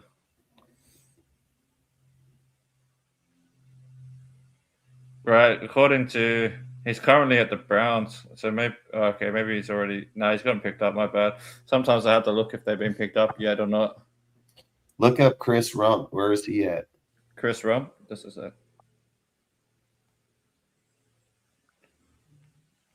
Chris Rumph. O-line. That's for O-line, right? No, he's going to be linebacker coach.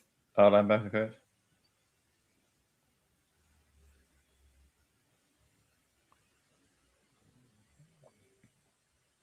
Just a minute. Chris Rumph is saying it's a. It says it's not available. I think he's gone to Clemson. But I don't know if that's still true. Like, I don't know if it says college, it doesn't matter. You can pull him from college. You can pull him from college. Yeah, that's what I was thinking. Anytime. So that doesn't matter. Does it say that that's where he went is to Yeah, he was. Yeah, he became the DN coach for Clemson. All right, look up Rip Rowan. Rowan? Yeah, like, Rip Rowan. Yeah, no worries. Just a minute. That's who I think. I think I even said that's who I think would be the guy. I'm pretty sure you had him, but I don't see him on the list unless I missed him or unless he's over on the right. I know these notes. I know you said it, man, but these notes got messed up because you were adding people and stuff. So it's not all Apparently, like okay. easy to read. Apparently, this is strange because we haven't added him on the official website, but it's telling me here as of February 2026, Rip Rowan is the defensive assistant of the Las Vegas Raiders. So that means AI when I looked it up, knows more before it's even put on the Raiders website then. Because apparently we've already hired him this year. You did say a guy named Nick Rowless. Yeah, he got held back by the Arizona. Arizona retained him. Mm-hmm. Right. Because are you talking about Rip Rowan as in Elwin Rip Rowan? His name is Rip, Rowan. So say that again. I've heard you mention it before, but his name is Rip, RIP. I think RIP. And then Rowan, ROWAN. Yeah, that's who I'm looking up. Yeah, that's who I've got. So yeah, apparently he's already on the team. Apparently. Where is he at on the team? It says defensive assistant. Wait a minute. Let me go back to this. So maybe they haven't. Maybe that's why they haven't updated it on the Raiders website yet. Yeah, I still have Rip Rowan as defensive assistant for the Raiders. Yeah, I know I wrote him down somewhere. So, because I think he was already on the team with us in 25, and then they must be retaining him this year. But I don't know what position. Maybe they're just saying defensive assistant for now because they haven't put the official position yet. Maybe it'll be linebacker or something like that. That was his position last year, so I don't know what he can be a linebacker coach for sure. So maybe that's why they haven't put it on the website yet. Maybe they're going to promote him to like linebacker or something, like you're saying. Because usually that's what they do. Like if you're on the team for a while, you do a good job, they promote you to the next one, and it's just a defensive assistant. So next promotion would be a position coach of some kind. So, I mean, that would make sense. Because he's done mostly because we already got a defensive line coach, so he ain't taking because we've just gotten Travis Smith for that. So yeah, the one would be linebacker was the next closest thing to defensive line. So going by his his record, like his coaching career record, because he's mostly been a defensive line coach in college before he came to the Raiders as a defensive assistant. So yeah, he's coached linebackers. He's coached linebackers before. Yeah, he probably would because you know how sometimes they classify DNs as outside linebackers depending on the system and stuff. So that's what he does. He coaches outside linebackers. Yeah, that would make sense then. Being a D-line coach.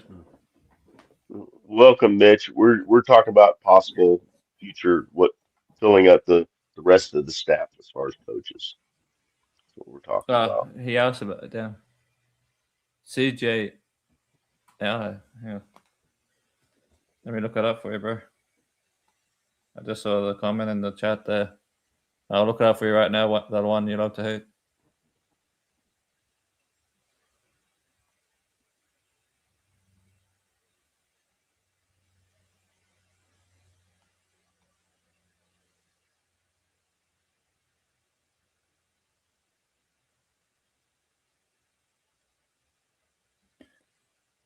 Oh, he's the outside linebackers for Pittsburgh. I'll check if he's available.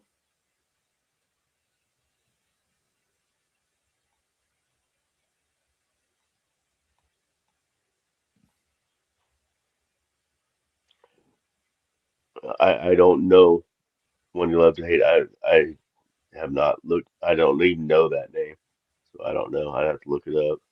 He's the outside linebacker coach for Pittsburgh for the Steelers. CJ what? CJ Aw? It's actually CJRU, like you as in you and me. Like that's how you say his name. He's CJRU.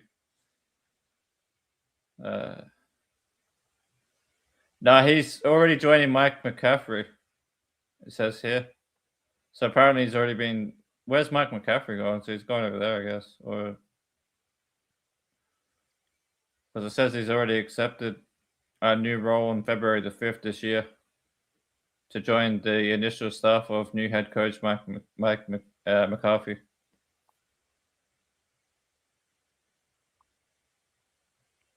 Oh, okay. So yeah, he was just hired to Pittsburgh, so that's his new role. The one that the one you love to hate was saying he's just joined Pittsburgh with Mike McCarthy. So he's Yeah, I thought maybe he was leaving there because if McCarthy's coming in, it was a coaching change. But no, he came with McCarthy to the Steelers. But it would have been a good pickup though. But no, he's already been snatched up.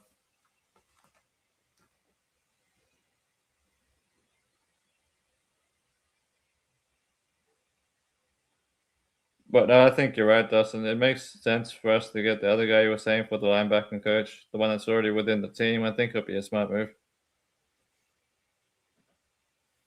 The problem is they're basically saying that he's already held the role he's at since 2025, and they feel like if he was gonna, they don't feel like he'll run the linebacker spot due to the fact that he's more of a D-line coach.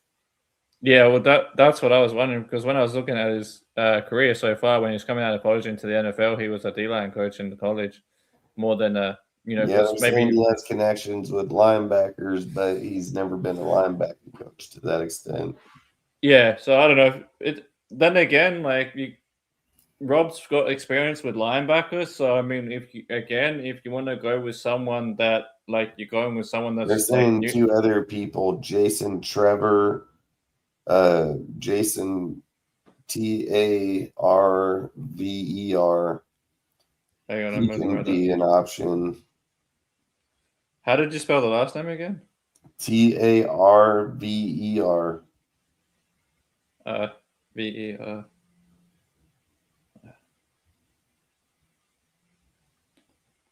Damn autocorrect. It was Tarver, right? Tarver. Yeah, cool. Just making sure, because sometimes autocorrect fucks me up. Coaching. So let's look up his career real quick. Coaching career. I heard that name somewhere before, I swear, but I just don't know where. Oh, Browns, right. 2020. Okay, yeah, because now that Stefanski's gone, he's going to be looking for right. Gotcha. Yeah, so it's from the Browns. He started his college career back in '96. So he's got an extensive college career from '96 to 2001, where he held positions linebacker, DB, special teams, offensive quality control, assistant running back coach and then he joined the 49ers in 2004 as 2001, as the offensive quality control from ULC in 2000.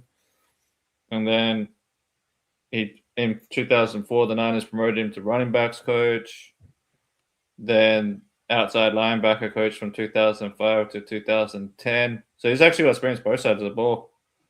He was with us as a defensive coordinator in 2012 to 2014.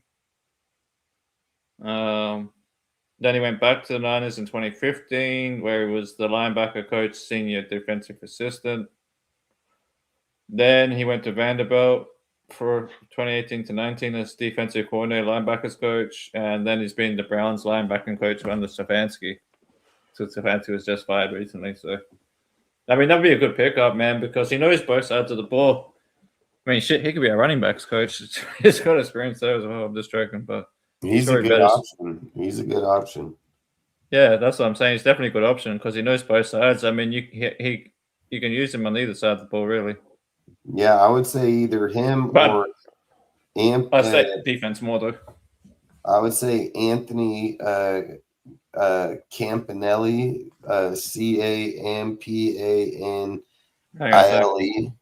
Campale.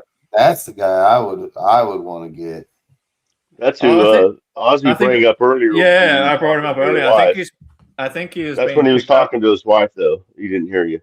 Yeah, oh, that's true. Yeah, I looked him up before. I think he's already. Yeah, he's been picked up by fucking Jacksonville already, bro. He was one of the guys I wanted because he's got like I think 40 years experience or some shit. But no, he got picked up this year. No, he's only 40 years old. Okay, no, that's another one I was looking at then. But yeah, I did look him up before. He's the defensive coordinator of Jacksonville now. So apparently they officially agreed to terms on February the 17th or something.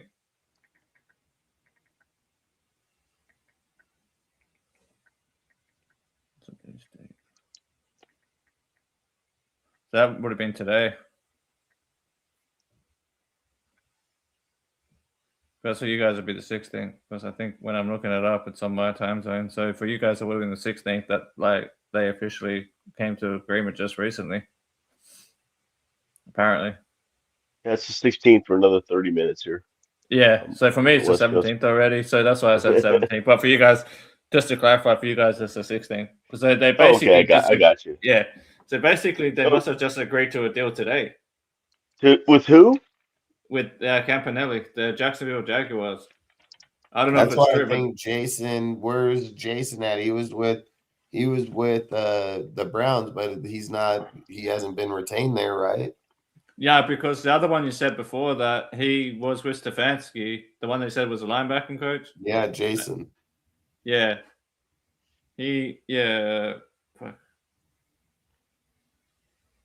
Jason Trevier. Yeah, he's available.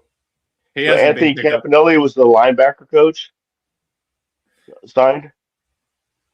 But they're saying that he might stay there as the new defensive coordinator under Mike Ruttenberg. Oh, so he's not signed by the Raiders yet. No. What I'm saying, the other guy was signed by Jacksonville, and then I'm saying that the Jason Trevier guy, the linebackers coach, he's saying that he's held the role since 2020. And that with Stefanski gone, he's expected to remain on the staff as under new defensive coordinator, Mike Ruttenberg. But then again, that Tarver guy. Yeah, but I don't know if that's true or not. I mean, he might, if he's not in the contract, he might be able to go wherever he wants. Popular guy.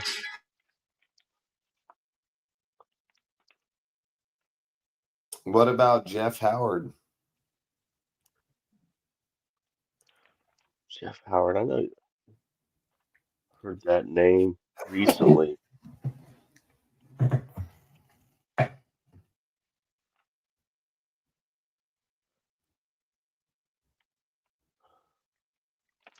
did I hear that name? I talked about him before, but I never brought him up as in. Okay, so I didn't write it down then. I knew I'd heard the name, but I didn't know. Yeah, okay. Yeah, I've talked about him before. He's the safeties coach for the Seahawks.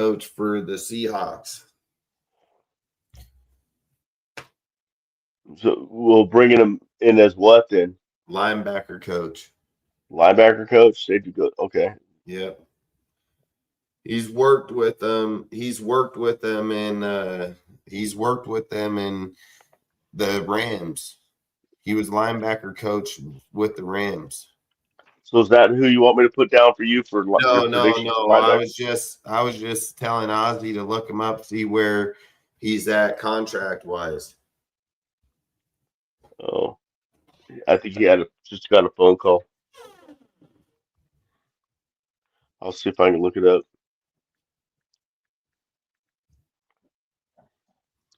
Jeff Howard current contract situation.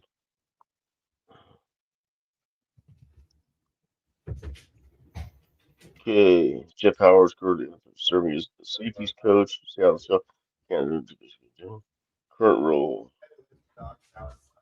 Well, it sounds like he might be available because it says he is in high demand in 2026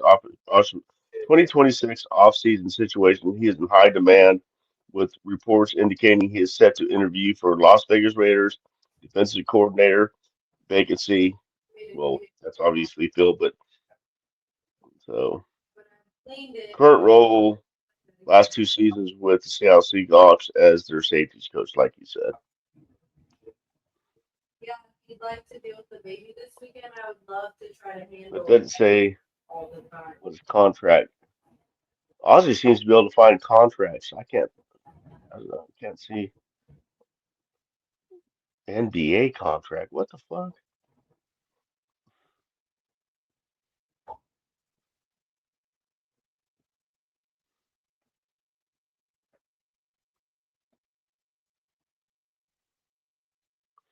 It kind of looks like he's available because we're saying he's in high demand, so he must be available. But maybe it's a job where he's got to be, promotion. Promotion.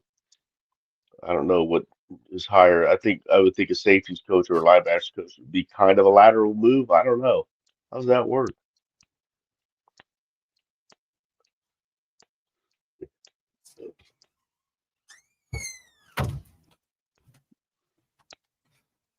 Position coach at one position to a position coach at another position. Is that considered a lateral move? I don't know. It'll be a lateral move for sure. They would have to okay the move. Yeah.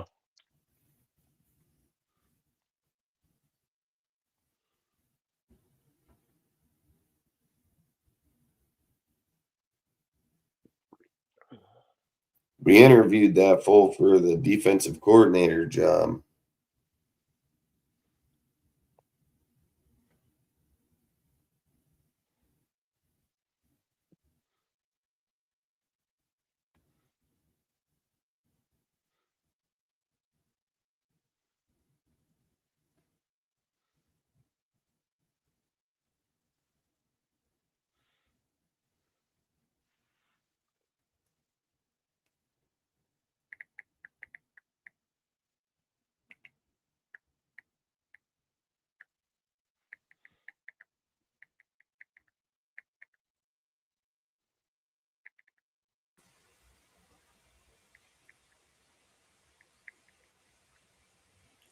Yeah, sorry, man. Just keep getting close today, bloody hell.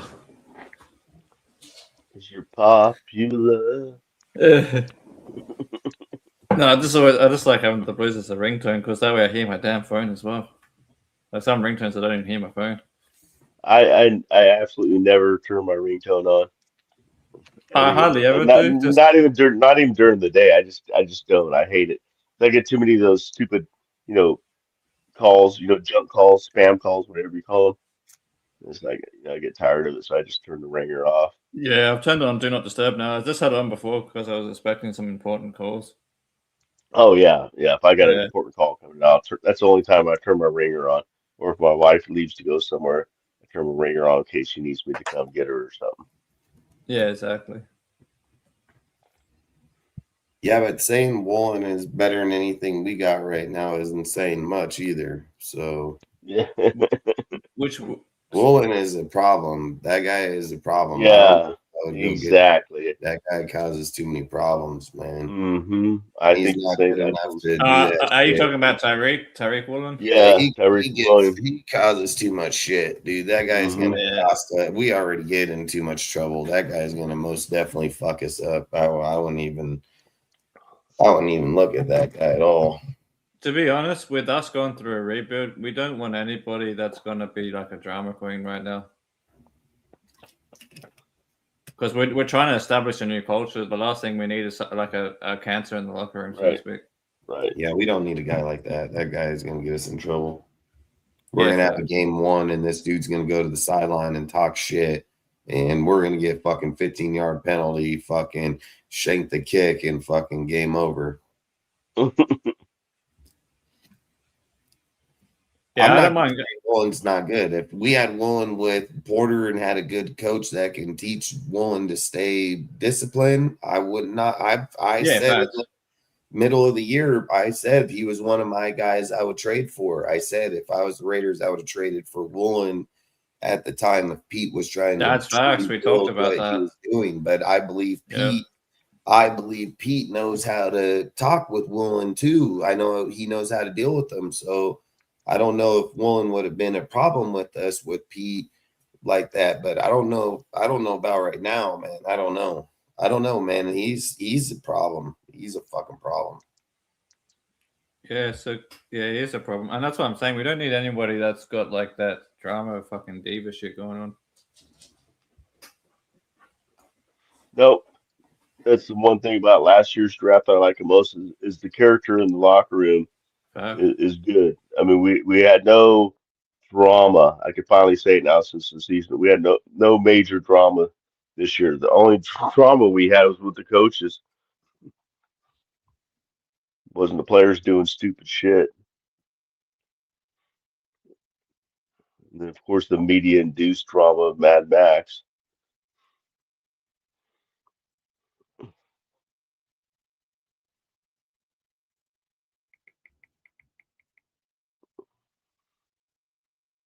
It says that Klint won't hire the defensive side of the ball coaches.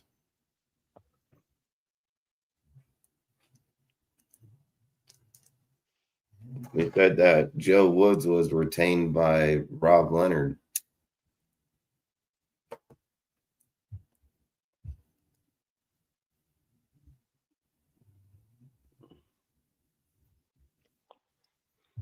The thing is, I think they said, Flynn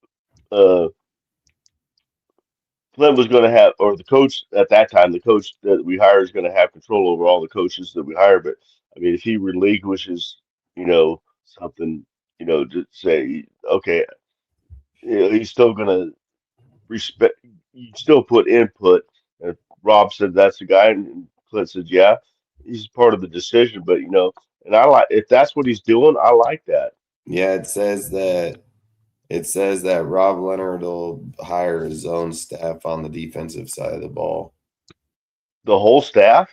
Yeah. So Rob has oversight of who he hires on the defensive side of the ball. I love it. It's a hierarchy there.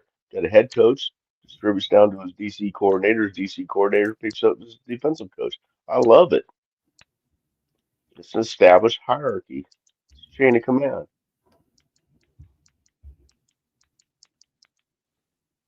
We know who's responsible for what, unlike last year. Everything was just Gino's fault last year. I'm just kidding.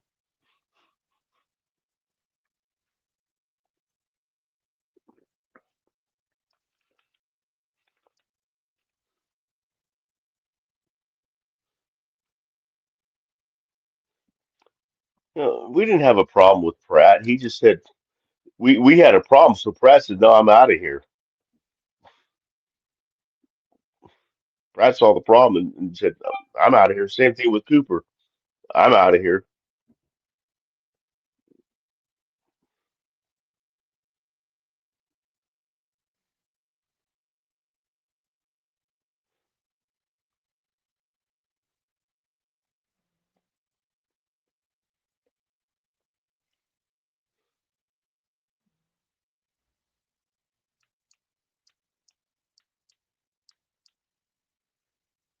DeMarcus, you're a Chiefs fan?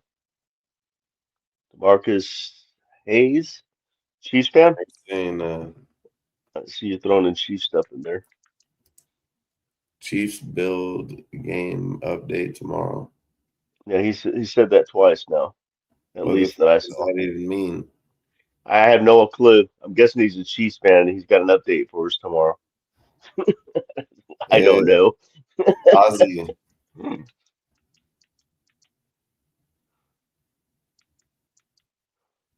Where's Wink Martindale at? Can you look up where Wink Martindale is at? I think he's hosting a game show. Doesn't that sound like a game show host name?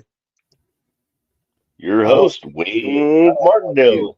I don't know if he would come as our linebacker coach. I mean, he's a I thought he got signed somewhere. No, what was the last name you guys said? Sorry. I thought he got hired somewhere. He's a proven DC, man. That's the only problem.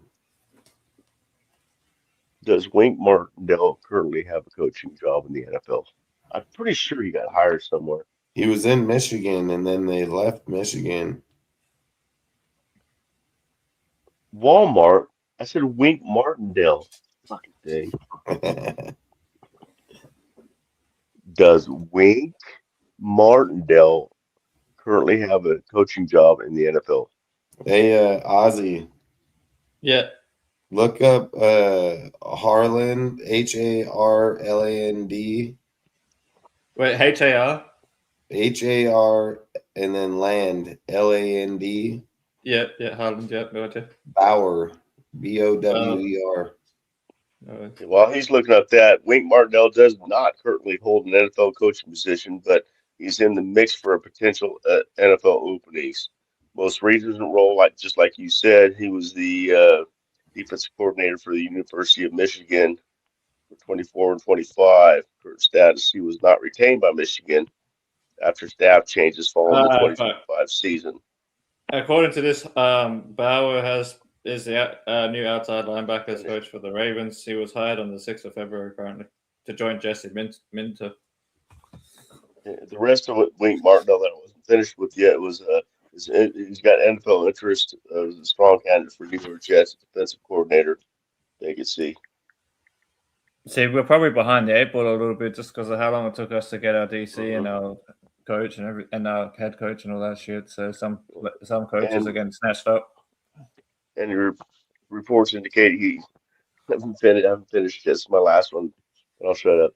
Reports indicate he remains a potential candidate for the defensive coordinator openings in the NFL, such as Arizona Cardinals. So what was the guy's first name? Wink. What was his name? Wink. Yeah. Martindale. Yeah, Wink Martindale. Martindale. Okay. Damn. I don't know if he would take linebacker coach because he's an old dude and he's proven. Yeah, it sounds to me. I don't know. I've heard that name before. He's been all over the NFL. He left out of the Giants with Dabo, went to Michigan, became the DC there.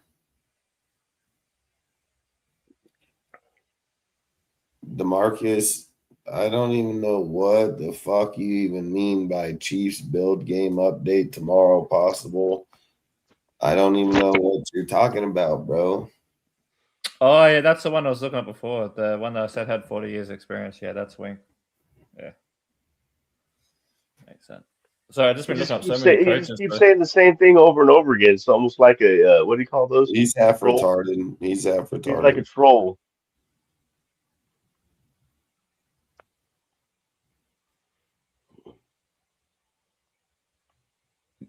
What do you mean Chiefs build game update tomorrow? What the fuck is he even talking about? I don't know. He said it like at least 3 times now. Same thing. That's all he said. It's got like, like the NFL streaming on, update now, type of thing keeps popping up. Same fucking thing every time. Maybe it's a fucking bot. Like a bot. Yeah, that's what I was trying to think of the name of. Bot. It's like a bot. I remember how when we were doing lives before, fucking people used to get bombarded with fucking porn bots all the time until YouTube finally did something about it. Yeah.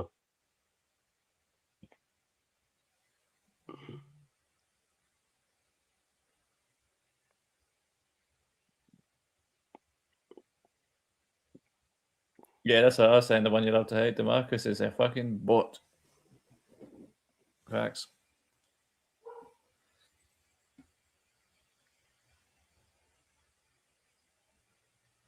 Yeah, so yeah, just saying Wink is available as he's a free agent for Michigan, so like he's left Michigan. So right. Because they changed their coaching staff, Yeah, I mean, you could promote him. Because we don't have like what do you call it? Like an assistant DC yet. Well, the thing is, go from college to NFL, that's an automatic promotion. Yeah, but what I'm saying is just because of his 40 years of experience and stuff, you could put him as like a mentor to Rob Leonard, as like an assistant. Well, they already have one for him. No, they got the assistant head coach for the head coach, Klint Kubiak, but we don't have the assistant, like I can't remember what title it is, but it's like the assistant DC basically. It's like the second in charge of the defense after Rob Leonard. What the hell? Like an assistant defensive coordinator position, but they got a different name for it. Hang on. I'll just fucking look the name up.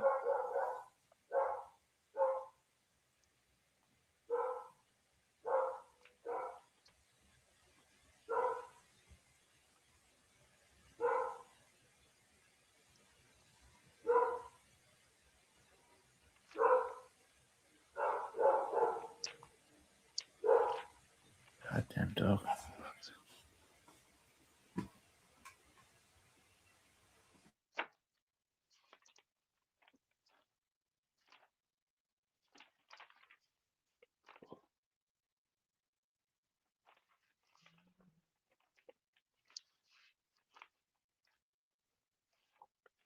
I feel like I'm missing a page in my notebook.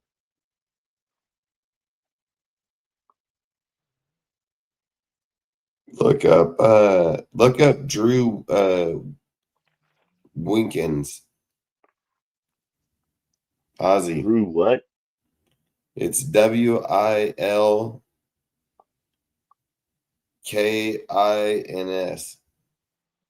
What was the first name? Drew. DREW. Drew Wilkins. Drew Wilkins joins Los Angeles in 2025 as pass rush coordinator after spending last season coaching with the outside linebackers of New England Patriots. Trying to find out if he is approximately 36 to 38 years old as of February 24th. So I guess he's approximately 38 to 40 now. That's a tough way of putting it.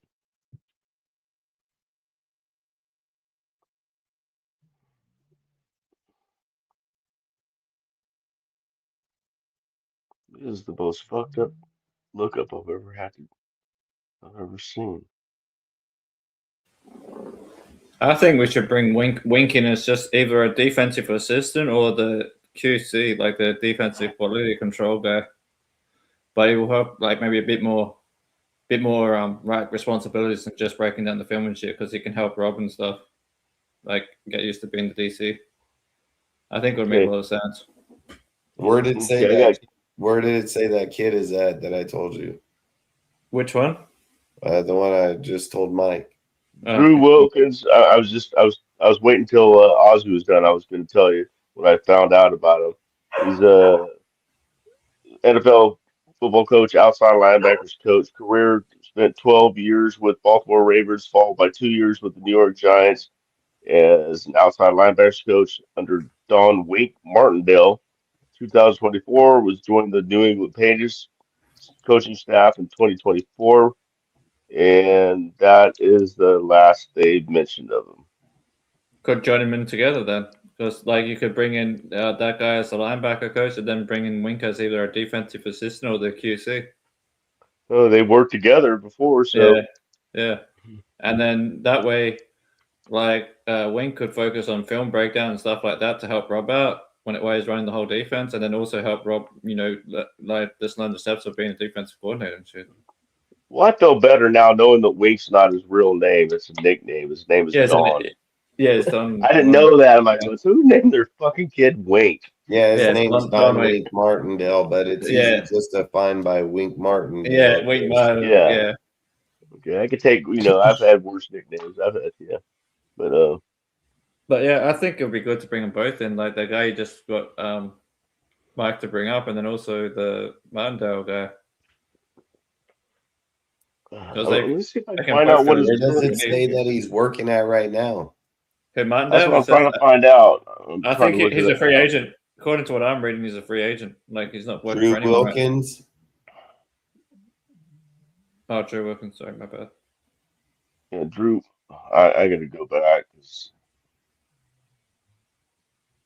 Drew Wilkins' current coaching position in the NFL. Thinking. Drew Wilkins is the defensive pass rush coordinator for the Los Angeles Rams. Position he accepted February 2025. He joined the Rams after spending 24th season outside. Oh, we already knew that with the New England Patriots. So he's currently the defensive pass rush coordinator for the Los Angeles Rams as of February 2025. Let's see what's It doesn't say anything about his contract or anything like that I can see.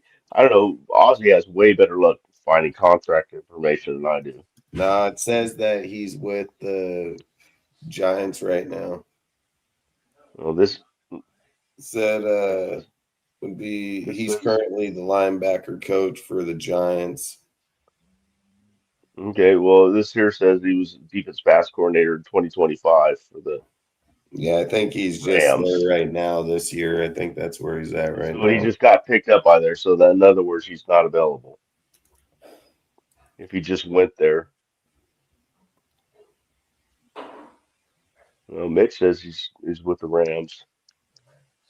Says that they may be open to allowing him to leave the same way Robinson is gone.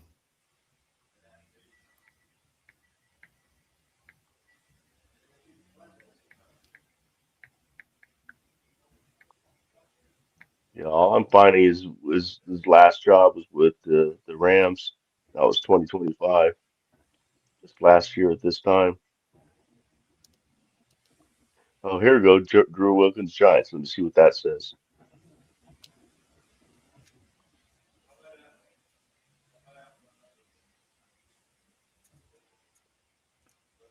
Okay, you're right. Drew Wilkins joins God bless it. Los Angeles in 2025 as a pass rush coordinator. And there's like a little hyphen mark. Prior to joining the Giants, Wilkins spent 12 seasons with the Baltimore Ravens. So it looks like he did join the Giants.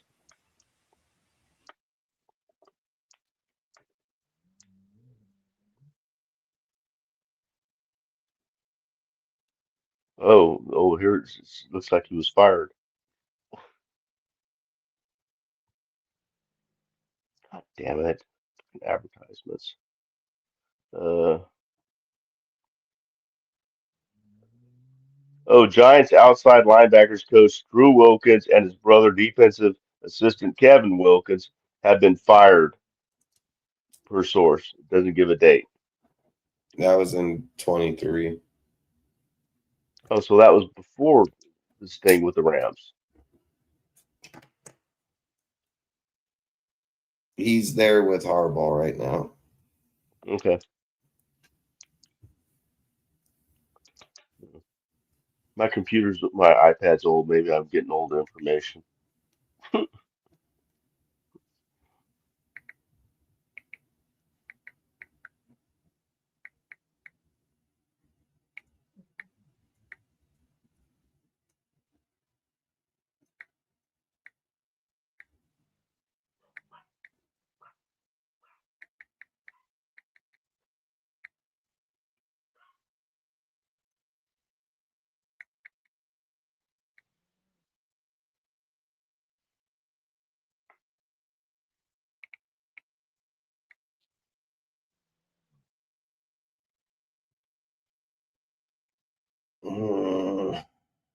There's too many. It just keeps saying, how old is Rip? Is Rip 28?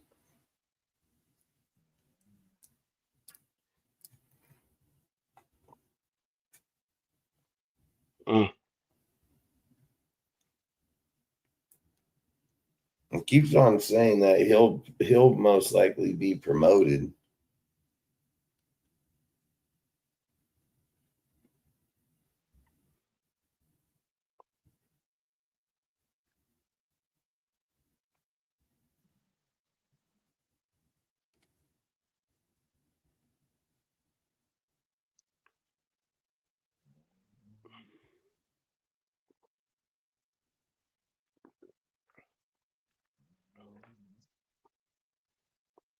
When was, God bless it. When was Drew Wilkins fired from the Giants? Oh, fuck you, stupid thing. My bad. I'm back, guys. Sorry, I've been up and down today. When did Drew Wilkins get fired from the Giants?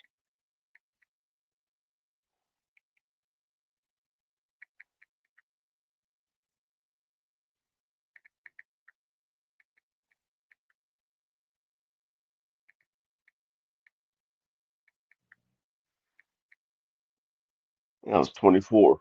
He got fired from the Giants. I just told you. I know. That's what I'm saying. So then he went from there to oh, damn it, what did I just say? What his current place was? I'm telling you, he's in there with Harbaugh. He's over there with Harbaugh. He's there. So he's back on the Giants. So he got fired in 24. Now he's back in 26. He was with Sean, and then now he's back with Harbaugh. Okay.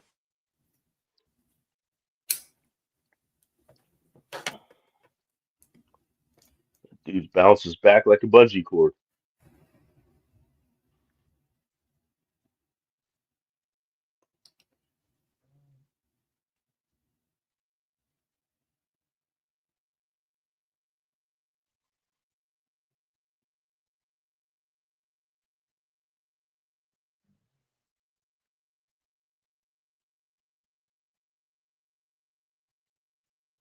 Hey, did you hear the inventor of the bungee cord jumping died like last month and a half, something like that? He he got sick and he got real ill. He kept getting sicker. Yeah, he just couldn't bounce back.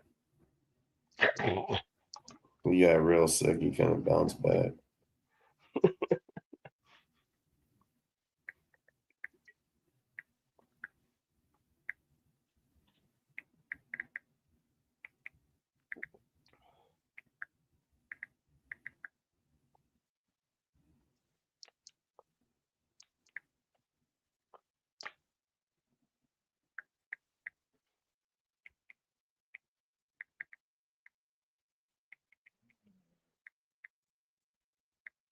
They keep saying they think it's going to be Rip Rowan. Well, it makes sense from what I was reading before.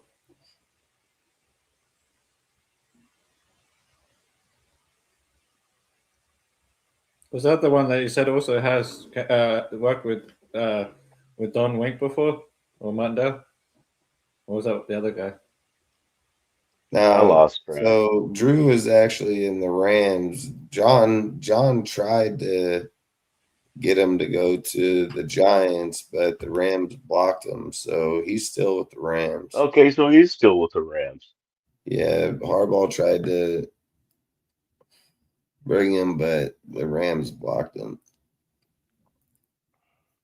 Yeah, that definitely means they're not letting him go then, unless it's for promotion.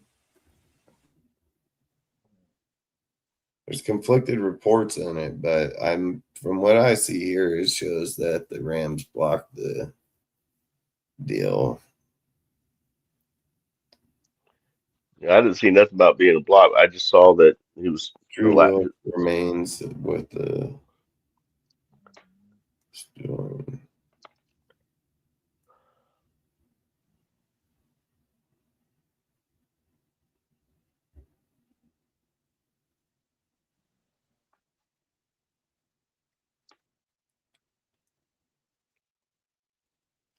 We couldn't get him anyways because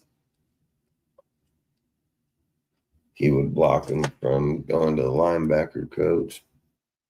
Well, when I look it up, it says Rip Rowan's already the defensive assistant, so I'm imagining that they're going to promote him to the linebacker then, yeah. They said it would be easy for them to promote him for sure. Yeah, that makes the most sense then.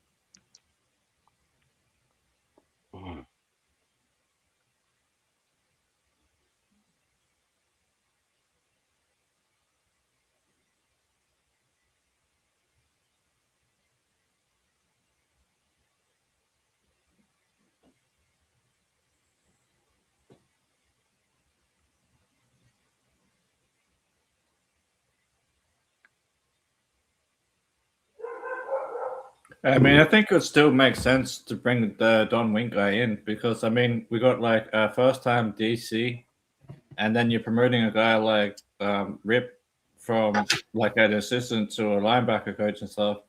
So it might be good just to bring in someone that has like more experience, just to kind of like help them along. You know what I mean? I mean, he's a proven DC. I don't know. That's what I mean. I don't know if he'll do it, but he's not currently employed. So I mean, we have a lot of money in Vegas. I mean, if we pay him enough, maybe. Like we don't have to pay him as like a, you know how they have like just defensive assistant positions or like the QC position, something like that, and then we can just pay him more money than what other teams would pay him. You know what I mean? So you'd have the responsibility of. What if they brought back Rob Ryan? So, I'd rather bring back Joe Philbin, to be honest. At least Joe Philbin can help with that. I don't mind Rob Ryan though. If you're talking about the linebacker coach under John Gruden, I don't mind that either. But I'd also like to bring back Joe Philbin just because he could help with defensive line stuff and as well as. Well, they just got rid of him this year. I know I don't know why we didn't keep him. To be honest, it would have been a good hire. To be honest with you, I don't know either. At least he made a good assistant offensive line coach. That's what I was saying. Like, if we already had the offensive line coach in place, then I wouldn't mind it. But the fact that we don't have an offensive line coach in place, and then you're getting rid of Philbin, doesn't make much sense to me. But anyway, yeah, you better have a plan when you do that, man. Yeah, exactly. I feel about the running back coach. You know, they must. I'm hoping they have a plan, but.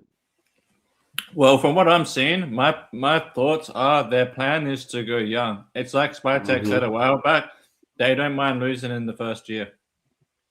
Yeah, they got a few older coaches sprinkled in there, which I think is good.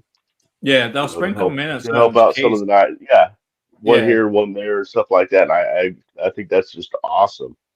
That's what I love the most about how they're building the staff is. Yeah, you know, so I think the key positions, and then the fact that. Sorry, mate. I was just saying the fact that they got these guys to help them out, like Rob Leonard going from D line coach to DC, Kubiak going from the offensive coordinator to head coach. They've in both instances they put somebody in there to help them out. It's an older guy to help them out. I love it. I'm done. Go ahead, Ozzy. Yeah, sorry, my bad. I was just no problem. I do it all the time, man. So I could just did right there. It's all good. I think we're both bad at it, but anyway, it's all good. I was just gonna say, like, I think that at the key positions, though, like head coach, defensive coordinator, offensive coordinator, the guys aren't all that old. Like they're still like, how old's Janocko? Like 37, 40? I thought he was. I'm not sure. I was thinking 38 as well. I thought it was matched up with Kubiak. I could be thinking of somebody else. You might say, yeah. Doesn't really say his age. No, it doesn't say his age on here. Yeah, it doesn't say his age on the Raiders website, unfortunately. But I'm just looking at the guy. He's probably like 30 or 40 years old, somewhere between there. Maybe even younger than that. Maybe 29 or something. But anyway, my point is that Andrew Janocko, like 30 or 40 something. He's young too. He might. Yeah, that's what I'm. Yeah, that's what the point that I was making. He's 37, I think, right? 37 years old. That sounds about right. Yeah, because I was saying between 30 and 40 years old. Yeah, that sounds about right. Because if you look at it, like Klint Kubiak, head coach, Janocko, OC, Rob Leonard, the DC, they're all probably around 40 or under. This guy said, "Are you drinking Tecate or Budweiser?" Unfortunately, it's Budweiser. I wish I had the Tecate. Actually, I wish it was Modelo. Tell him to quit looking through your window. This guy's all fucking caught his beer. Sucking down some Blue Moon with you, brother. Oh, some Blue Moon. Actually, we got Blue Moon here, like as an import. It's actually not bad. I don't mind that. I've had it a couple times. There's a couple of beers, no offense, that I hate. That I've tried, no offense to American beer, but there's a couple that I hate just because we have our own beer here, and like our beer is like the Cooper's Pale Ale and stuff. It's like really strong beer. Mm-hmm. It's like really bitter. Like you know how like usually most like original beers have that bitter kind of taste that people like. Mm-hmm. Yeah, we got. I mean, it's your standard like Budweiser, Coors, things. Oh yeah, that's That's the weak My shit, standard is But we fucking also have loyal. several breweries and stuff. There's a lot of really good beers, the dark beers, Yeah, light I imagine beers, there would be because of ales. Irish, That's a German big thing now that's been going is all these small breweries, especially in California. There's a Yeah, I can shitload imagine. of them. Yeah, same here. We've got a couple of craft ones. Like I had the one I've done the quarterback, the Super Bowl event with. They have a Suburban Brew, like they have their own brewery, and then there's also a couple other ones like Big Shed or something. I can't drink alcohol, beer. I'm a fucking just piss the whole time, dude. I hate alcohol, beer.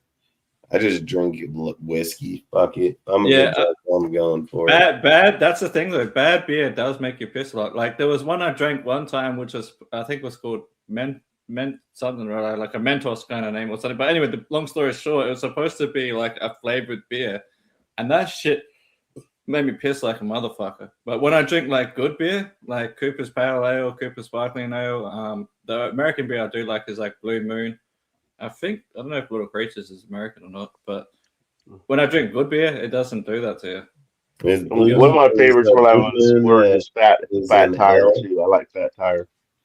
Is Blue Moon an ale? Is it like is it an ale beer? I think it's an ale. Yeah, I think you're right. I've only had it like 2 times, but it was actually not bad. Because normally I drink pale ale or freaking sparkling ale, or the other one I don't mind is dark ale. I don't really drink stout too much. I've had stout, but I just prefer dark ale over stout. Beer now is getting to be like wine was. You got Pretty all much. these. Well, this goes with this. This goes with that. Mm-hmm. Beer, man.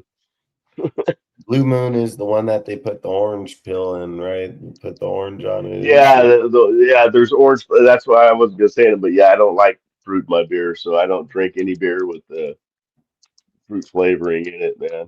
There is fruit flavoring in a Blue Moon. I don't mind some FCAs, they call it. Bacardi 151, or fucking give me some fucking Crown, man. We can go. Yeah. Crown's probably not. I like Jameson's Irish whiskey. That's my favorite. I don't know if you guys have it there because we do export a lot, but if you want to try a strong beer, anything that ends in whiskey, I'll drink. Yeah, fair enough. I was just saying to Mike, if you want to drink a strong beer, I don't know if you guys get it in the US because we do export to a lot of places. Try Cooper's Sparkling Ale. It's like a red bottle, like a brown bottle with the red label, I mean. Oh, yeah, I'm not a fan of the dark ales. No, it's not a dark ale. I like the pale ales or the red ales. Stuff like that, the lighter stuff, The Cooper's. I have my buddy that drinks Guinness Stout. I'm like, yes, like Jesus Christ, I need a spoon for that shit. Yeah. No, I'm saying the one I'm saying is because Coopers make different kinds of beer. So they make a pale ale, which is like a green label and a brown bottle, and then they make the. I'm gonna shut my heater out there. They make a sparkling ale, which is a red label and a brown bottle. So those two aren't dark ales. Those two are like pale and like sparkling ale. So you probably like those ones. Yeah. I like the blondes and the pales and stuff like that. If I'm gonna splurge, if I'm at an event or something, at a game or concert or something like that, then I'm gonna. If they have it where you are, I don't know if they will, because like I said, it's one of our biggest exports is actually our beer. If you do have it there, look for Cooper's Pale Ale. Cooper's, okay. Yeah, I'll type in this favorite chat for you. Maybe I'll just to see what you think of it. Bakersfield with me. I don't know. They might sell it because like we export it to a lot of places. Okay, Lou brought a thing. What about Foster's? I heard Foster's is not a thing in Australia. Is it? Fuck Foster's. Fuck that dog water. Sorry. That's what I've heard from other Australians saying. I think what's his name? That's a common misconception. Yeah. Because it is an Australian beer, but it Foster's. Maybe Crocodile Dundee drinks it. Yeah, I was gonna say maybe back in the 50s. But no, the best beer in Australia to me is fucking Cooper's Pale Ale and Cooper's Sparkling Ale. It's produced in South Australia. I have nicknames for the other states' beers. Like we have another beer called VB, which for some reason some people love. But I got apologies in advance to any ladies in the chat with my next comment. But I call that stuff vaginal backwash. That's nasty. That's what VB stands for. But yeah, no, I can't stand some beers. They just have they have a bad taste. But Cooper's taste like real beer. That beer was meant to be made when they used to make it back in the old days. Especially when you get to the end of the bottle.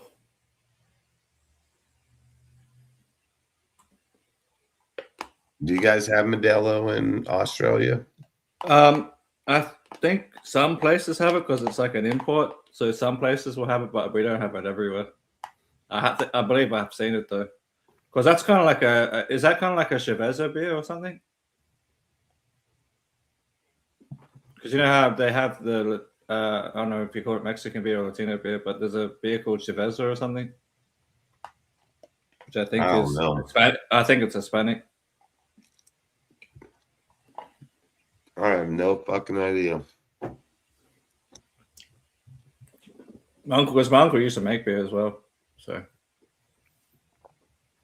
But he used the Cooper's kits to make it, but then he made it made it in his own thing and everything because he had it set up as a thing in his laundry because he used to be a science teacher, so he made really good beer.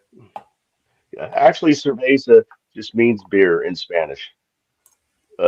Okay, that makes I know sense. that. I know that because I was in Mexico one time, and I used to know. I learned how to say "uno cervezas, por favor." Because what I've been told is it's also a particular flavor of beer. What's the base? That I don't know, but it's the Spanish word for beer. It's cerveza. Okay. Yeah, apparently it's like a particular flavor. Or maybe it just means that it's made in a certain way. Maybe it just means it's made like the traditional Hispanic way or something. Yeah, that I don't know. Could be. Because my uncle made a lager one time with that name on it. It tastes pretty good. It was like a lemon lager. I also learned La Playa means beach, the beach in Spanish. I learned that from Corona. La Playa means the beach. Okay. I thought maybe it was a particular flavor. Maybe they just call it that. As far as I know, it's cerveza. There may be a beer named cerveza. I don't know. Shit. I mean, I don't know. I'm not a beer expert. Me either. Fuck no. When I drank beer, dude, it was the cheapest for the most. Literally. I used to be. Martinez just said the same thing. Cerveza means beer. Fair enough. Cerveza means beer for sure, 100%.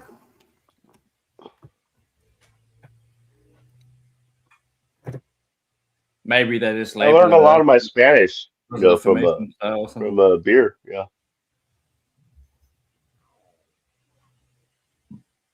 I'm saying maybe they just label. I was just saying maybe they just label it as that because of where it comes from, or because it's a certain way they ferment the beer from there, or something. That's my guess. Hell yeah! Just tell them that you love the pito. And they can get you that for sure. Just don't ask for the donkey show. Fucking little midget donkey porn, fucking. I know Dustin's into that shit, but I'm not. I know how you Australians roll over there, bro. I mean, you got. I think you're getting confused us with Kiwis. You got the kangaroos. You don't have the donkeys. You're right. Fucking kangaroos. Fucking. I don't think the kangaroos be doing that. They're more likely. Kangaroos don't really like to fuck around. They like to fuck around and find out, though. That's what it is. They like to fuck around and box you, but they'd be like, "Fucking, oh no, daddy." Fucking be all submissive to the kangaroo. I just walk up and punch him. Fucking motherfucker. He said, or pesto means two, beer two. Beer two, probably saying. I think he's making a joke because the I is pronounced like E in Spanish, so it would be pisto, so like pisto. I thought he was making a joke. Yeah, he's probably just saying it's like two beers and you got a pisto.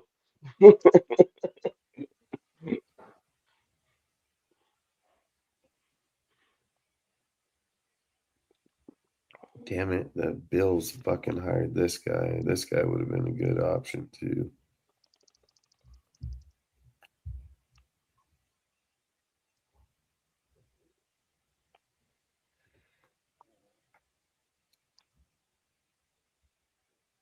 They're saying Drew Wilkins could most likely be able to be hired too. But they're saying he's good. But is he? So he's not on the contract with the Rams? Well, they're saying that that he may let him go. Oh, if he does, that'd be nice. Because isn't that the one that you said that's already worked with Don Winks or whatever, Mondale in the past? Mm-hmm. Yeah, that would be a good pairing.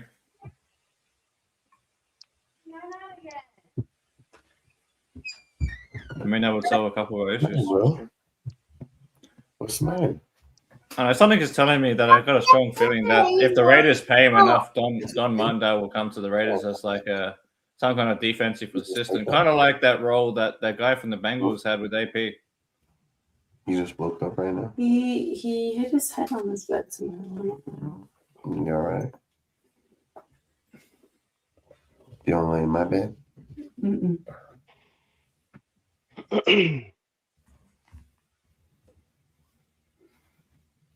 That's all right. All right, you gotta go in your bed. You get back in your beds, okay? Oh, here you go. Did you get your head? Where you will? Okay. No, I have not seen any hires from coaches that I don't like. What about you, Ozzy? Blue Will's asking if the panel has any coaching hires you guys don't like. What do you think? I'm fine with it. Yeah, I'm fine with it so far. The only one that concerns me, I wouldn't say I don't like it. I still like it because, like I said on the last show with you guys, that Rob Leonard was probably an in-house hire if we didn't get someone from outside, which me and Dustin both spoke on that last time. Right. And both posted about it. So the only thing with that one is it's just you got to see how he does calling plays and designing the defense now. Like he's earned the right to get the chance though, for sure. That's what I'm just saying. I'd like to bring in someone like Don Mondale just to help him in the first year or something. Like even if we pay him like a few $1 million just as some kind of advisor or something.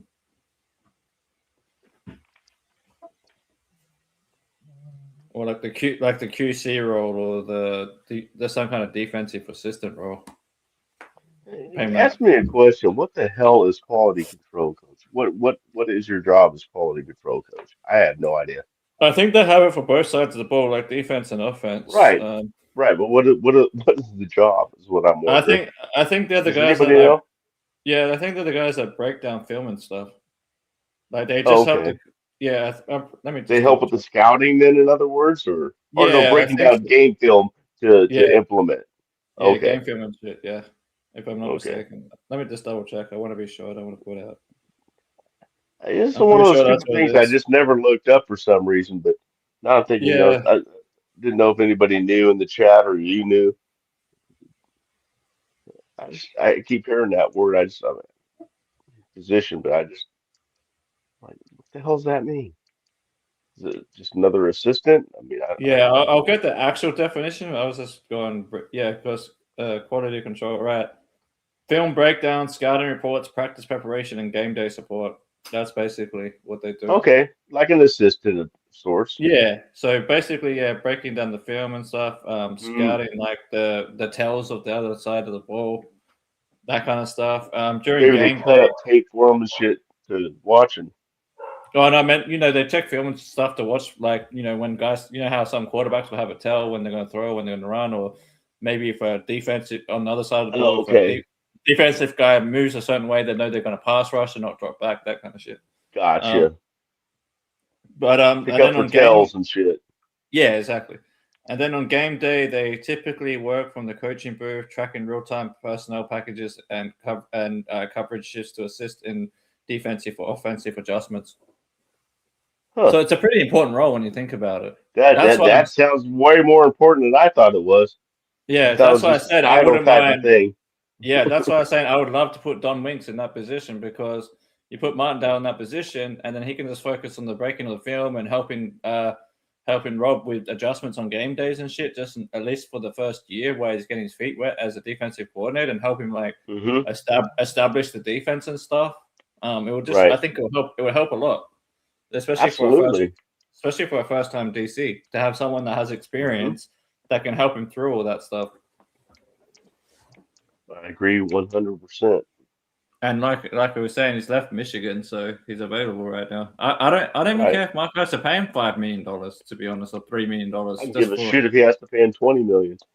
I don't know about that much, but I know, but it doesn't matter to me. That doesn't count on our salary cap. But exactly, that's what I'm saying. I just like, if we're gonna do shit the right way, like if there's a guy like Martindale available. Sorry, a minute, fucking dog. Yeah, if we get a guy, if we get a guy like Martindale, it's going to help massively with such a young coaching staff, especially on the defensive side. Because I mean, outside of Joe Woods, it's a pretty young defensive side so far. Like Joe Woods is probably the oldest guy in the defensive coaching staff right now at 55, and he's got like lots of experience and stuff. But I don't know if he's going to have the time to really help Rob in that way when he's having to take care of the pass game coordinator job and the defensive back job already. So we definitely need a QC, and I wouldn't mind Martindale for that role, and then get the other guy that Dustin brought up as the linebacker coach, the one that was worked with him before. Right. Get some continuity between the two. Yeah. Yeah, and then I think we could develop a really good defense this way.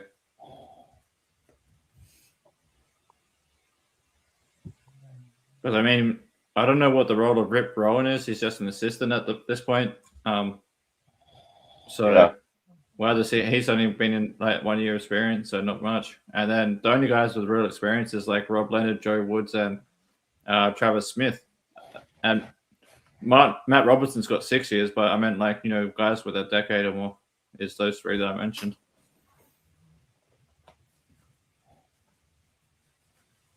And like Woods is the only one with like 2 decades of experience.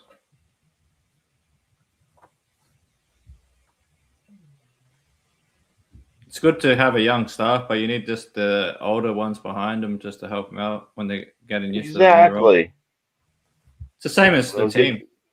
Exactly. That's what I've been saying. It's the same as the players, man. You want some young rookies that are looking good, but you want some veterans to, show them the ropes or help them out, give them some advice. Because coaches can't do everything. They can't be everywhere. Players together more. Positional players are together more than their coaches. They are with their coaches. They spend more time with the players in the weight room and in the cafeteria, all these, other things to where they communicate and stuff. I think it's more important. Yeah, I also think having someone like a Martindale as a QC would also let Rob focus on the because the QC normally stays in the booth, right, whereas Rob's out there on the field. So that way Rob can focus on what's happening on the field and Martindale can focus from the booth. Absolutely. And then if he sees something from the booth, like from the bird's eye view or whatever from the booth, he can relay that to Rob on the sideline.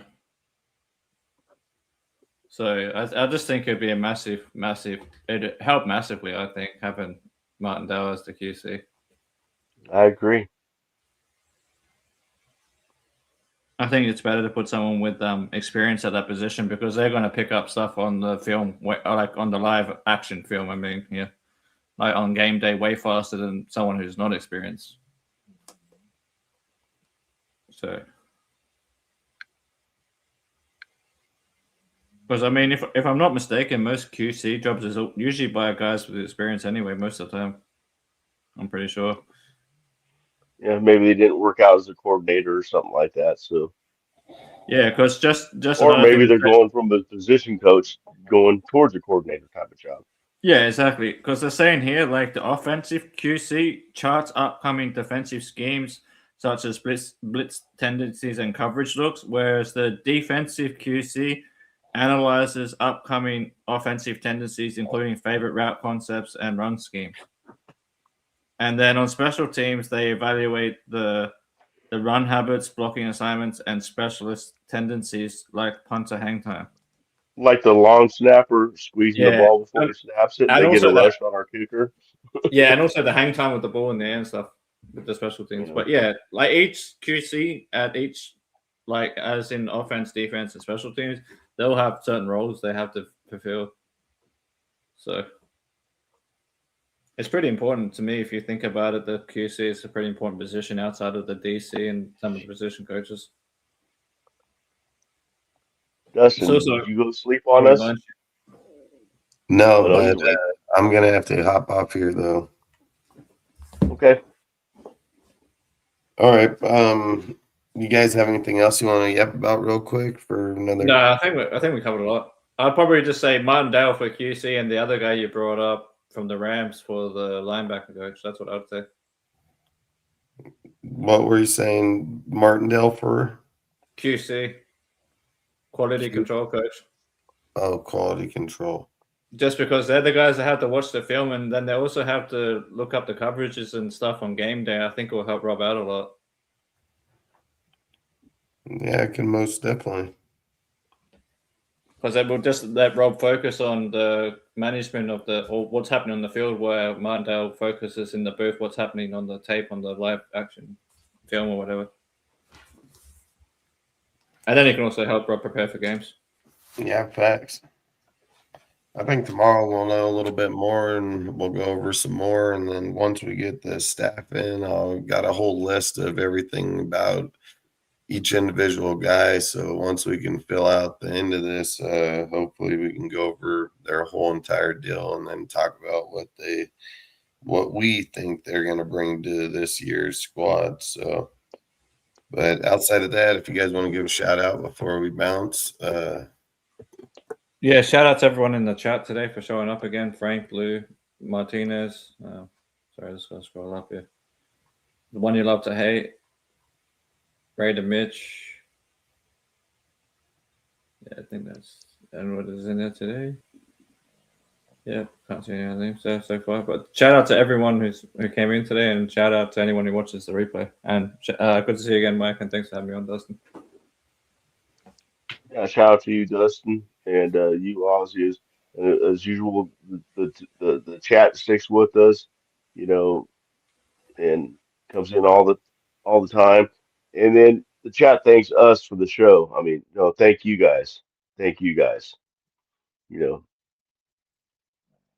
guys are help really a lot keeping the show going and stuff, giving us other things to talk about and stuff as well. So thanks to the chat. Yeah, facts. I had some great questions today. They even brought up a couple of games and stuff in the chat today. Yeah, got us looking up stuff. Hell yeah, appreciate it, man. Like I always say, appreciate the interaction. You guys do a great job, man. You guys keep it going. Chatted up all night, freaking having good conversations, debates, everything. So I always say keep it up. We'll try to get back here tomorrow and see what more we got to offer here. Outside of that, like I always say, I hope you guys have a great night. Stay safe. Don't drink and drive. Raider Nation for life, baby. Peace out. Peace out, everybody. Good night, everybody.